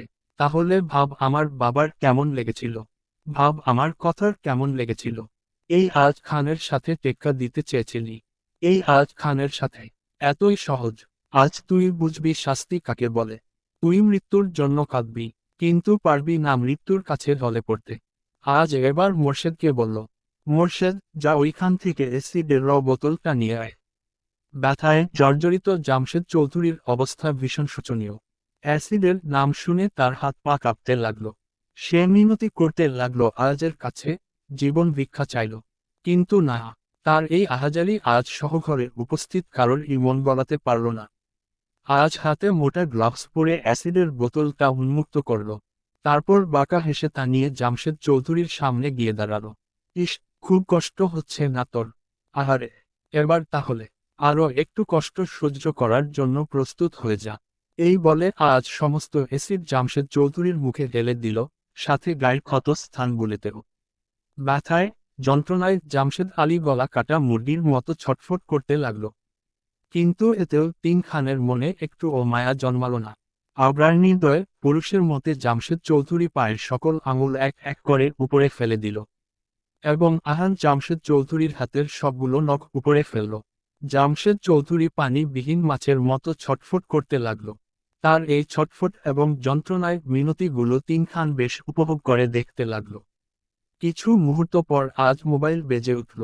মোবাইলের স্ক্রিনে ইলিয়াস আলী খানের নামটা বেশ আছে। আজ তাড়াহুড়ো করে কলটা ধরল। আর তখনই ওই পাশ থেকে সে কিছু শুনতে পারল। তাতেই তার মুখে প্রশান্তির হাসি ফুটে উঠল। ফোন রেখে আজ এবার সকলের দিকে তাকিয়ে বলে উঠল, এইটাকে এখানেই ঝুলিয়ে রাখো। যা অবস্থা হয়েছে তাতে কয়দিন পর এখানেই পচে মরবে। আমি এখন আমার বউয়ের কাছে যাচ্ছি। আমাকে ছাড়া আমার বউ বিরহের সময় কাটাচ্ছে। 5 বছর পর। পাপা, পাপা উতো, দেখো আরিফ ভাইয়া আমার সাথে খেলতে চাইছে না। তুমি তাকে একটু বকে দাও। পাপা, কাল বেশ রাত করে অফিসের কাজ শেষ করেছিল আজ। তাই তো আজ একটু বেশি ঘুমিয়ে নিচ্ছে। কিন্তু তার প্রিন্সেসের জন্য কি তা সম্ভব? আজ খালি গায়ে উপর হয়ে ঘুমিয়ে আছে। কোমর থেকে পা পর্যন্ত চাদর দিয়ে ঢাকা। আর তার পিঠের উপর বসে আছে 5 বছরের ছোট্ট পুতুল সেজে এক বাচ্চা মেয়ে। মেয়েটি কতক্ষণ আজের চুল ধরে টানছে তহ, কতক্ষণ আজের মুখে তার ছোট ছোট আঙুল দ্বারা হাত বুলিয়ে দিচ্ছে। আজ ঘুমঘুম নিয়ে বাচ্চাটিকে বলে উঠল, প্রিন্স সে, বাবার অনেক ঘুম, একটু ঘুমাতে দাও। আজের কথাটি বাচ্চাটির কাছে ভালো লাগলো না। তাই সে তার ছোট ছোট হাত দিয়ে খামচে ধরল আজের চুল। আজ ব্যথায় বলে উঠল, আরশিয়া, বাবা আমার চুল ছাড়ো। পাপা, ব্যথা পাচ্ছি তো। কিন্তু আরশিয়া নামক পুতুলটি কি আর সেই কথা শুনে? সে তার মতোই আজের চুল টেনে চলছে। না, আজ আর শুয়ে থাকতে পারল না। আজ উঠে বসে আরশিয়াকে তার কোলে বসিয়ে নিলে এবং আরশিয়াকে মিছে রাগ দেখিয়ে বলে উঠল, তোমরা দুই মা মেয়ে মিলে আমার এত যত্নের চুলের উপর এতটা নির্যাতন করো কেন মাম্মা? এটা কি ঠিক? পাপা ব্যথা পায় না। ব্যাস, আজের এতটুকুই যথেষ্ট ছিল আরশিয়াকে কাঁদানোর জন্য। আরশিয়া চোখ দুই হাত দিয়ে ডেকে কেঁদে উঠল। আরশিয়ার কান্নায় আজ ভেবাচেকা খেয়ে গেল। পর মুহূর্তেই সে মনে মনে বলে উঠল, একেবারে মায়ের মতোই চিৎকাদুনে হয়েছে। হায় আল্লাহ! আজ আরশিয়াকে কোলে করে নিয়ে দাঁড়িয়ে গেল এবং আদুরে গলায় বলল, আমি অনেক অনেক সরি প্রিন্সেস। এই দেখো কানে ধরছি, তাও কান্না করে না। আরশিয়া কান্না করতে করতেই বলে উঠল, তুমি আরশিয়াকে পচা পচা বলেছ পাপা। তোমার সাথে কাততি। আমি তোমাকে পচা পচা বলিনি তহ আরশিয়া। আমার প্রিন্সেসকে কি আমি পচা পচা বলতে পারি বলো তো মাম্মা? তুমি তহ আমার ভালো মেয়ে। কিন্তু কে শুনে কার কথা? আরশিয়া তহ নিজের মতোই কেঁদে যাচ্ছে। আজ কত চেষ্টা করছে আরশিয়াকে থামানোর, কিন্তু তাতে কোনো কাজ হচ্ছে না। তখনই আপনি আবার আমার মেয়েকে কাঁদিয়েছেন। আওয়াজ শুনে আজ সামনে তাকালো। সে দেখতে পেল কথা তার শাড়ির আঁচলে হাত মুছতে মুছতে এদিকে আসছে। আমি কোথায় কাঁদালাম? তোমাদের মামের কোনো কারণের প্রয়োজন হয় কি কান্না করার জন্য? কি বলতে চান আপনি? হ্যাঁ, আমরা চিৎকাদুনে। আপনি এটা বলতে পারলেন? আজ এবার পড়ল মহাঝামেলায়। আরে তা আমি কখন বললাম? থাক থাক হয়েছে। আপনাকে আর কিছু বলতে হবে না। দেখি আমার মেয়েকে আমাকে দিন। আর আপনি ফ্রেশ হতে যান। কয়টা বাজে তার খেয়াল আছে? সবকিছুতেই অনিয়ম আপনার। আপনাকে নিয়ে আর পারি না আমি। কথা আজকে বকতে বকতে আরশিয়াকে আজের কোল থেকে তার কাছে নিয়ে নিল। আজ বেচারা বউয়ের কাছে বকা শুনে মুখটা ছোট করে চলে গেল ওয়াশরুমে ফ্রেশ হতে। কথা এবার মেয়েকে নিয়ে খাটে বসল। কাঁদে না মা, পাপাকে আমি ইচ্ছে মতো বকে দিয়েছি। তাও কাঁদো কেন? আরিবা কাঁদতে কাঁদতে বলে ওঠে, তুমি আমার পাপাকে বকলে কেন? আমার পাপা কষ্ট পাইতে না। কথা আরশিয়ার কথা শুনে হাসবে না কাঁদবে বুঝতে পারল না। আজের কারণেই মেয়েটা কেঁদেছে, এখন আবার আজকে কেন বকা দিয়েছে এই জন্য কাঁদছে। তখনই ঘরের মধ্যে প্রবেশ করতে 7 বছরের একজন ছেলের। সে তটস্থ পায়ে ঘরে প্রবেশ করে এবং তার সাথে সাথে নূপুরও আসে। ছেলেটা কথার সামনে এসে দাঁড়ালো এবং কিছুটা রাগ নিয়ে বলে উঠল, মাম্মা, আরশিয়াকে একটু বকে দাও তো। ও আমার সব রং নষ্ট করে দিয়েছে। সাথে আমার পেইন্টিংও নষ্ট করে দিয়েছে। কথা কিছু বলতে নিবে তার আগেই আরশিয়া রাগ দেখিয়ে বলে উঠে, নষ্ট করেছি বেশ করেছি। তুমি আমার সাথে খেলা করো না কেন? তোর মতো দুষ্টুর সাথে আমি খেলা করব না। তুই পচা। উদ্ধৃতি চিহ্ন। ছেলেটির কথা শুনে আরশিয়া আবারও কেঁদে ওঠে। আরশিয়া, পচা পচা না, তুমি মিথ্যা বলছ। আরশিয়া, ভালো না, তুই ভালো না, তুই সব সময় আমাকে জ্বালাস। আজ থেকে তোর সাথে আমার কাটটি। এই বলে ছেলেটা সেখানে থেকে চলে যায়। আরিফ ভাইয়া আমার সাথে কাতুতি করেছে। আরাব ভাইয়া। আরশিয়া আরিফকে ডাকতে ডাকতে ঘর থেকে বের হয়ে গেল। কথা এবং নূপুর এতক্ষণ এই পিচ্চিদের ঝগড়া দেখছিল। এবার তারা দুজনের দিকে তাকিয়ে হেসে দেয়। এই দুইজনের কি হবে আল্লাহই জানে। এই এখন জনে মিলে তুমুল ঝগড়া করবে, আবার কিছুক্ষণ পর মিলে যাবে। কথা, তা যা বলেছিস। এই আরিফটা না তোর ভাইয়ার সাথে থাকতে থাকতে কেমন যেন হয়ে যাচ্ছে। এই বয়সের বাচ্চারা যেখানে খেলনা নিয়ে থাকে সেখানে এই ছেলেটা নিত্য নতুন জিনিস শেখার তালে থাকে। নূপুর, এটা তো ভালো আপু। দেখবে একদিন আমাদের আরিফ অনেক বড় কিছু হবে। কথা, হ্যাঁ, তাই যেন হয়। পর মুহূর্তে কিছু একটা ভেবে দীর্ঘশ্বাস ফেলে বলল, ওকে পেয়ে জীবনটা এখন পূর্ণ মনে হচ্ছে রে। কথা, ওই দিন হাসপাতালের ওই ঘটনা না ঘটলে আরিফকে আমাদের পাওয়া হতো না। নূপুর, কথা বুঝতে পারল নূপুরের মনটা আবারও খারাপ হয়ে গিয়েছে। কথা উঠে দাঁড়িয়ে নূপুর হাতে হাত রেখে বলে উঠল, এখন ও কেন মন খারাপ করো আপু? আরিফ তো তোমাদেরই ছেলে। সৃষ্টিকর্তা ওকে তোমাদের জন্যই বানিয়েছিল। তাই তো ওর বাবা মাদু জনেই গাড়ি দুর্ঘটনায় মারা যায়। কিন্তু দেখো, ও বেঁচে যায়, আর ওকে তোমরা তোমাদের কাছে নিয়ে আসো। এটা নিয়ে কখনো মন খারাপ করবে না আপু। এটা সব সময় মনে রেখো। আরিফ তোমার এবং আবরার ভাইয়ারই সন্তান। বুঝলে? নূপুর অশ্রু চোখে তাকায় কথার দিকে। মুখে হাসির রেখে টেনে মাথা নাড়ায়। তখনই আবরারের ডাক শোনা যায়। ওই যে, তোর ভাইয়ের ডাকা ডাকি শুরু হয়ে গিয়েছে। আমি যাই রে, ওখানে অনেক কাজ পড়ে রয়েছে। এই বলে নূপুর সেখানে থেকে চলে যায়। কথা একটা দীর্ঘশ্বাস ফেলে ভাবতে থাকে 5 বছর আগের কথা। Underscore underscore underscore underscore underscore অতীত। সেদিন হয়তো সৃষ্টিকর্তা নিজে কথার জীবন ফিরিয়ে দেন। সেদিন জামশেদ চৌধুরী যখনই আরশিয়াকে গুলি করতে যাবে তখনই হুট আরশিয়ার কান্না থেমে যায়। তার শরীর শীতল হয়ে আসতে শুরু করে। জামশেদ আলী খান পর্যবেক্ষণ করে বুঝতে পারেন আরশিয়ার শ্বাস চলছে না। তাই তিনি মনে করেছিলেন আরশিয়া মারা গিয়েছে। তাই তিনি আরশিয়ার গায়ে আর গুলি চালান না। এত চমৎকারের সাথে আরও একটি চমৎকার ঘটে কথার জীবনে। সে তার বাকশক্তি ফিরে পায়। জন্মের সময় কথার ভোকাল কর্ডে কিছু সমস্যা হয়, যার ফলে কথা সাময়িক বাকশক্তি হারায়। কিন্তু এখন কথার চিকিৎসার সময় ডাক্তার বলেছে কথার গলায় ছোট্ট একটা অপারেশনের মাধ্যমে কথা আবার ও তার বাকশক্তি ফিরে পাবে। কথার অসুস্থতা, রওশন আলী খানের অসুস্থতা সব মিলিয়ে প্রায় 1 মাসের মতো তাদের সবাইকে হাসপাতালে কাটাতে হয়। কথা মাঝে মাঝে নিজেকে ভাগ্যবতী মনে করে। রওশন আলী খানের মতো শ্বশুর পাওয়া চারটে খানিক কথা নয়। ওইদিন রওশন আলী খান যা করেছিলেন, যেভাবে কথার সাহস জুগিয়েছিলেন, তা হয়তো অন্য সব শ্বশুরদের পক্ষে সম্ভব নয়। কথার দিন বেশ ভালো কাটে। আজ তাদের সন্তান ও পরিবারের সকলকে নিয়ে কথা বেশ সুখে আছে। কিন্তু এর মধ্যে আবরার এবং নূপুরের সাথে এক অলৌকিক ঘটনা ঘটে। তারা কথাদের সাথে হাসপাতালের থাকা অবস্থায় সেখানে এক দম্পতির গাড়ি দুর্ঘটনা ঘটে। কিন্তু তাদের হাসপাতালের আনতে আনতে দম্পতিটি মারা যায়। শুধুমাত্র বেঁচে যায় তাদের 2 বছরের সন্তান। নূপুর সেদিন বাচ্চাটার কান্না দেখে নিজেকে ঠিক রাখতে পারেনি। সে সেদিন আবরারের কাছে আবদার করেছিল ওই ছেলেটার জন্য। এই তো, এখন সেই ছেলেটি আবরার এবং নূপুরের সন্তান। তার নাম নওয়াব খান আরিফ। কথা এবং আজের মেয়ের নাম আরশিয়া খান কায়ানাত। নামটা অবশ্য আজের দেওয়া। আহান এবং ইতির 3 বছরের ছেলে আছে। নামটা ইরফান খান। বৃষ্টি এবং আরিয়ানের ও দুটো সন্তান আছে। ছেলের নাম আভিয়ান খান আমান, যার বয়স 3 বছর, আর মেয়ের নাম বেরিন খান আয়রা। মেয়ের বয়স 1 বছর।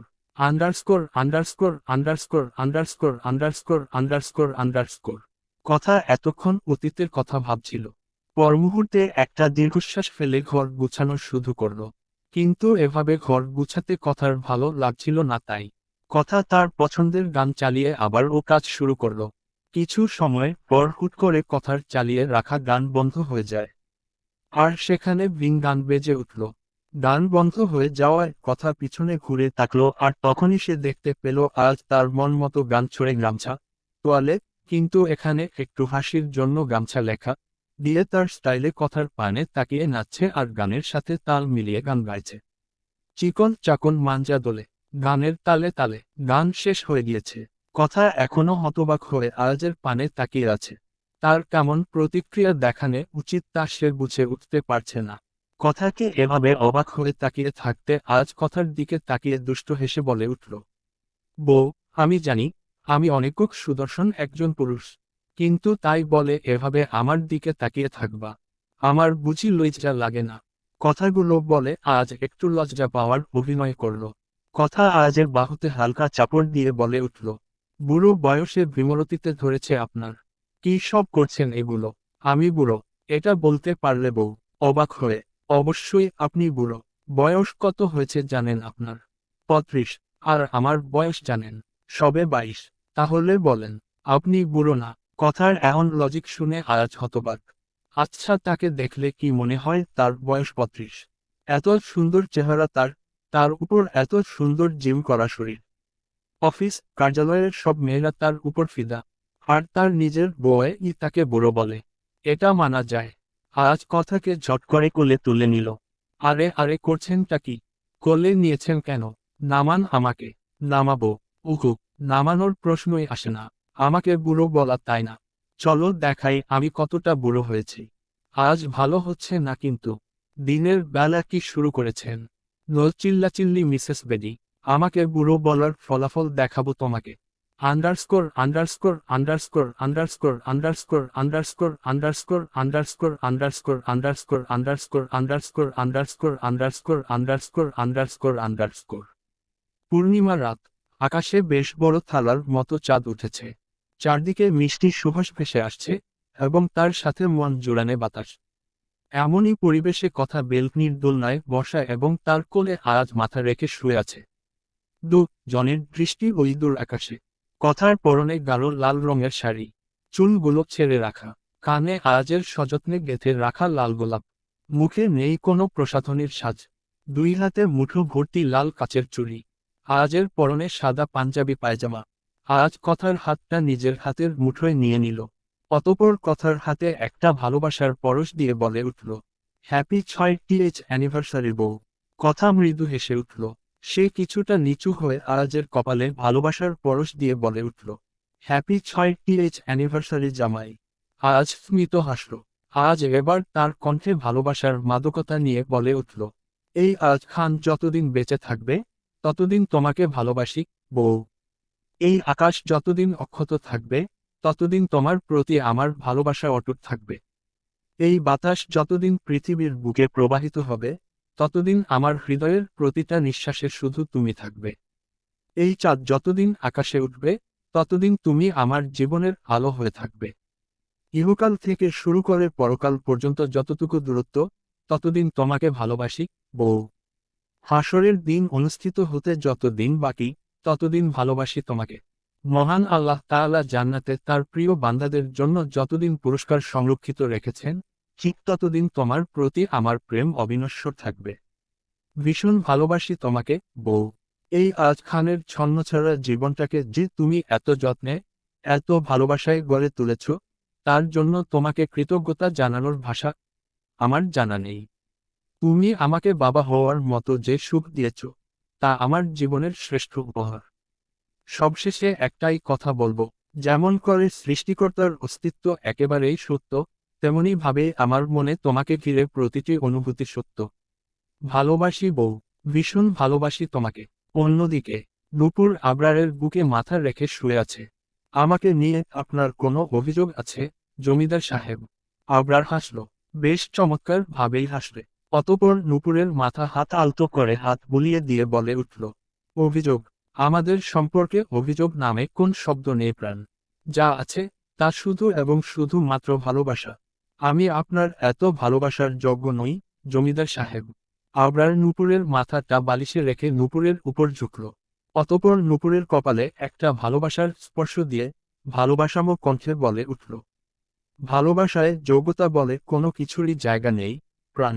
আচ্ছা বলো তো, প্রাণ ছাড়া কি কখনো কেউ বাঁচতে পারে? তুমি তো আমার প্রাণ, তাহলে আমি তোমাকে ছাড়া কিভাবে বাঁচব বলো তো? মনে আছে প্রাণ সেদিনের কথা? যেদিন তুমি চোখের জলে ভেসেছিলে শুধু এই ভেবে যে তোমার বিয়ে হচ্ছে এক বয়স্ক লোকের সঙ্গে, সেদিনই তোমার কান্না আমার হৃদয়ে ঝড় তোলে প্রাণ। সেদিনই আমি তোমার প্রতি দুর্বল হয়ে পড়েছিলাম। তাই তো আমি আর আজ মিলে কত কিছু করে সেই বিয়েটা ভেঙে দিয়েছিলাম। তারপর তারপর হুটহাট আমি তোমার সামনে এসে হাজির হতাম। তুমি ভাবতে হয়তো কাকতালীয়ভাবে দেখা হয়ে যেত আমাদের, কিন্তু না প্রাণ, সবটাই ছিল আমার ইচ্ছের ফল। কারণ তোমাকে না দেখে আমার নিঃশ্বাস বন্ধ হয়ে আসতো। এরপর তোমার জীবনে আমি এমনভাবে নিজেকে জড়িয়ে ফেললাম যে তুমি না চাইতেও আমাকে ভালোবাসতে বাধ্য হয়ে গেলে। আমি জানি তুমি মাঝে মাঝে নিজেকে অপূর্ণ ভাবো, কিন্তু বলো তো প্রাণ, যেখানে আমি তোমার পাশে আছি সেখানে তোমার অপূর্ণতার জায়গা কোথায়? আজ আমাদের একটি ছেলে আছে প্রাণ, যে তোমাকে চোখে হারায়, বড্ড বেশি ভালোবাসে সে তোমায়। তাহলে বলো তো, এই এত এত ভালোবাসা, এত এত যত্ন, এই সব সম্পর্ক, সবই কি বৃথা? তুমি কিভাবে ভাবো যে তুমি অযোগ্য? প্রাণ, তুমি আমার শ্বাস, আমার ভালোবাসা, আমার সমস্ত জীবন। তোমায় ছাড়া এই আবরার ফাজ খান অসম্পূর্ণ। ভীষণ ভালোবাসি তোমাকে প্রাণ, ভীষণ। Underscore underscore underscore underscore underscore underscore underscore underscore underscore underscore. কানাডার নিস্তব্ধ শীতল রাত, চারপাশে জমে থাকা স্নোফ্লোয়ের সাদা চাদরে ঢাকা রাতটা যেন থমকে আছে নিঃশব্দ ভালোবাসায়। এই নীরবতার মাঝে আরিয়ান ও বৃষ্টি ধীরে ধীরে হাঁটছে। বৃষ্টির হাতখানি আরিয়ান নিজের উষ্ণ হাতের মুঠোয় যত্ন করে ধরে রেখেছে, ঠিক যেন সমস্ত শীতকে ঠেলে, সমস্ত জগৎকে পাশে সরিয়ে শুধু তার ভালোবাসার মানুষটিকে আগলে রাখার এক নীরব প্রতিশ্রুতি। নীরবতা ভেঙে আরিয়ান বলে উঠল, বৃষ্টি। হুম, ধীর আওয়াজে। আরিয়ান হাঁটা অবস্থায় তার দৃষ্টি সামনে রেখে বলা শুরু করল, শেষ পর্যন্ত তোমার কথাই সত্যি হলো, বৃষ্টি। তুমি একদিন বলেছিলে আমি একসময় তোমায় ভালোবাসতে বাধ্য হব। আমার হৃদয়ের প্রতিটি কোণে থাকবে শুধু এবং শুধুমাত্র তুমি। দেখো, ঠিক তাই তো হয়েছে। আমি নতুন করে ভালোবাসতে শিখেছি, আর সেই ভালোবাসার নাম শুধু তুমি। আমার হৃদয়ের প্রতিটা কোণায় কোণায় এখন শুধুমাত্র তোমার অস্তিত্ব। সেখানে আর কারো কোনো জায়গা নেই, আর না কখনো হবে। এই দীর্ঘ বছরগুলো আমার পাশে থেকে, আমার প্রতিটি দুর্বলতায় আমাকে আগলে রাখার জন্য। ভালোবাসি তোমায়। আমার নিঃস্ব জীবনটাকে আবারও ভালোবাসায় পূর্ণ করে তোলার জন্য ভালোবাসি তোমায়। আমাকে বাবা হওয়ার অনুভূতির ছোঁয়া দেওয়ার জন্য ভালোবাসি তোমায়। সবশেষে শুধু একটাই কথা বলবো, ভালোবাসি তোমায়, বৃষ্টি। এই অনুভবটাই আমার জীবনের সবচেয়ে বড় সত্য। তোমার হাতটা ধরেই আমি তোমার সাথে বাকি জীবনটা একসাথে হেঁটে যেতে চাই। ভীষণ ভালোবাসি তোকে। সমাপ্তি চেরি ব্লজম।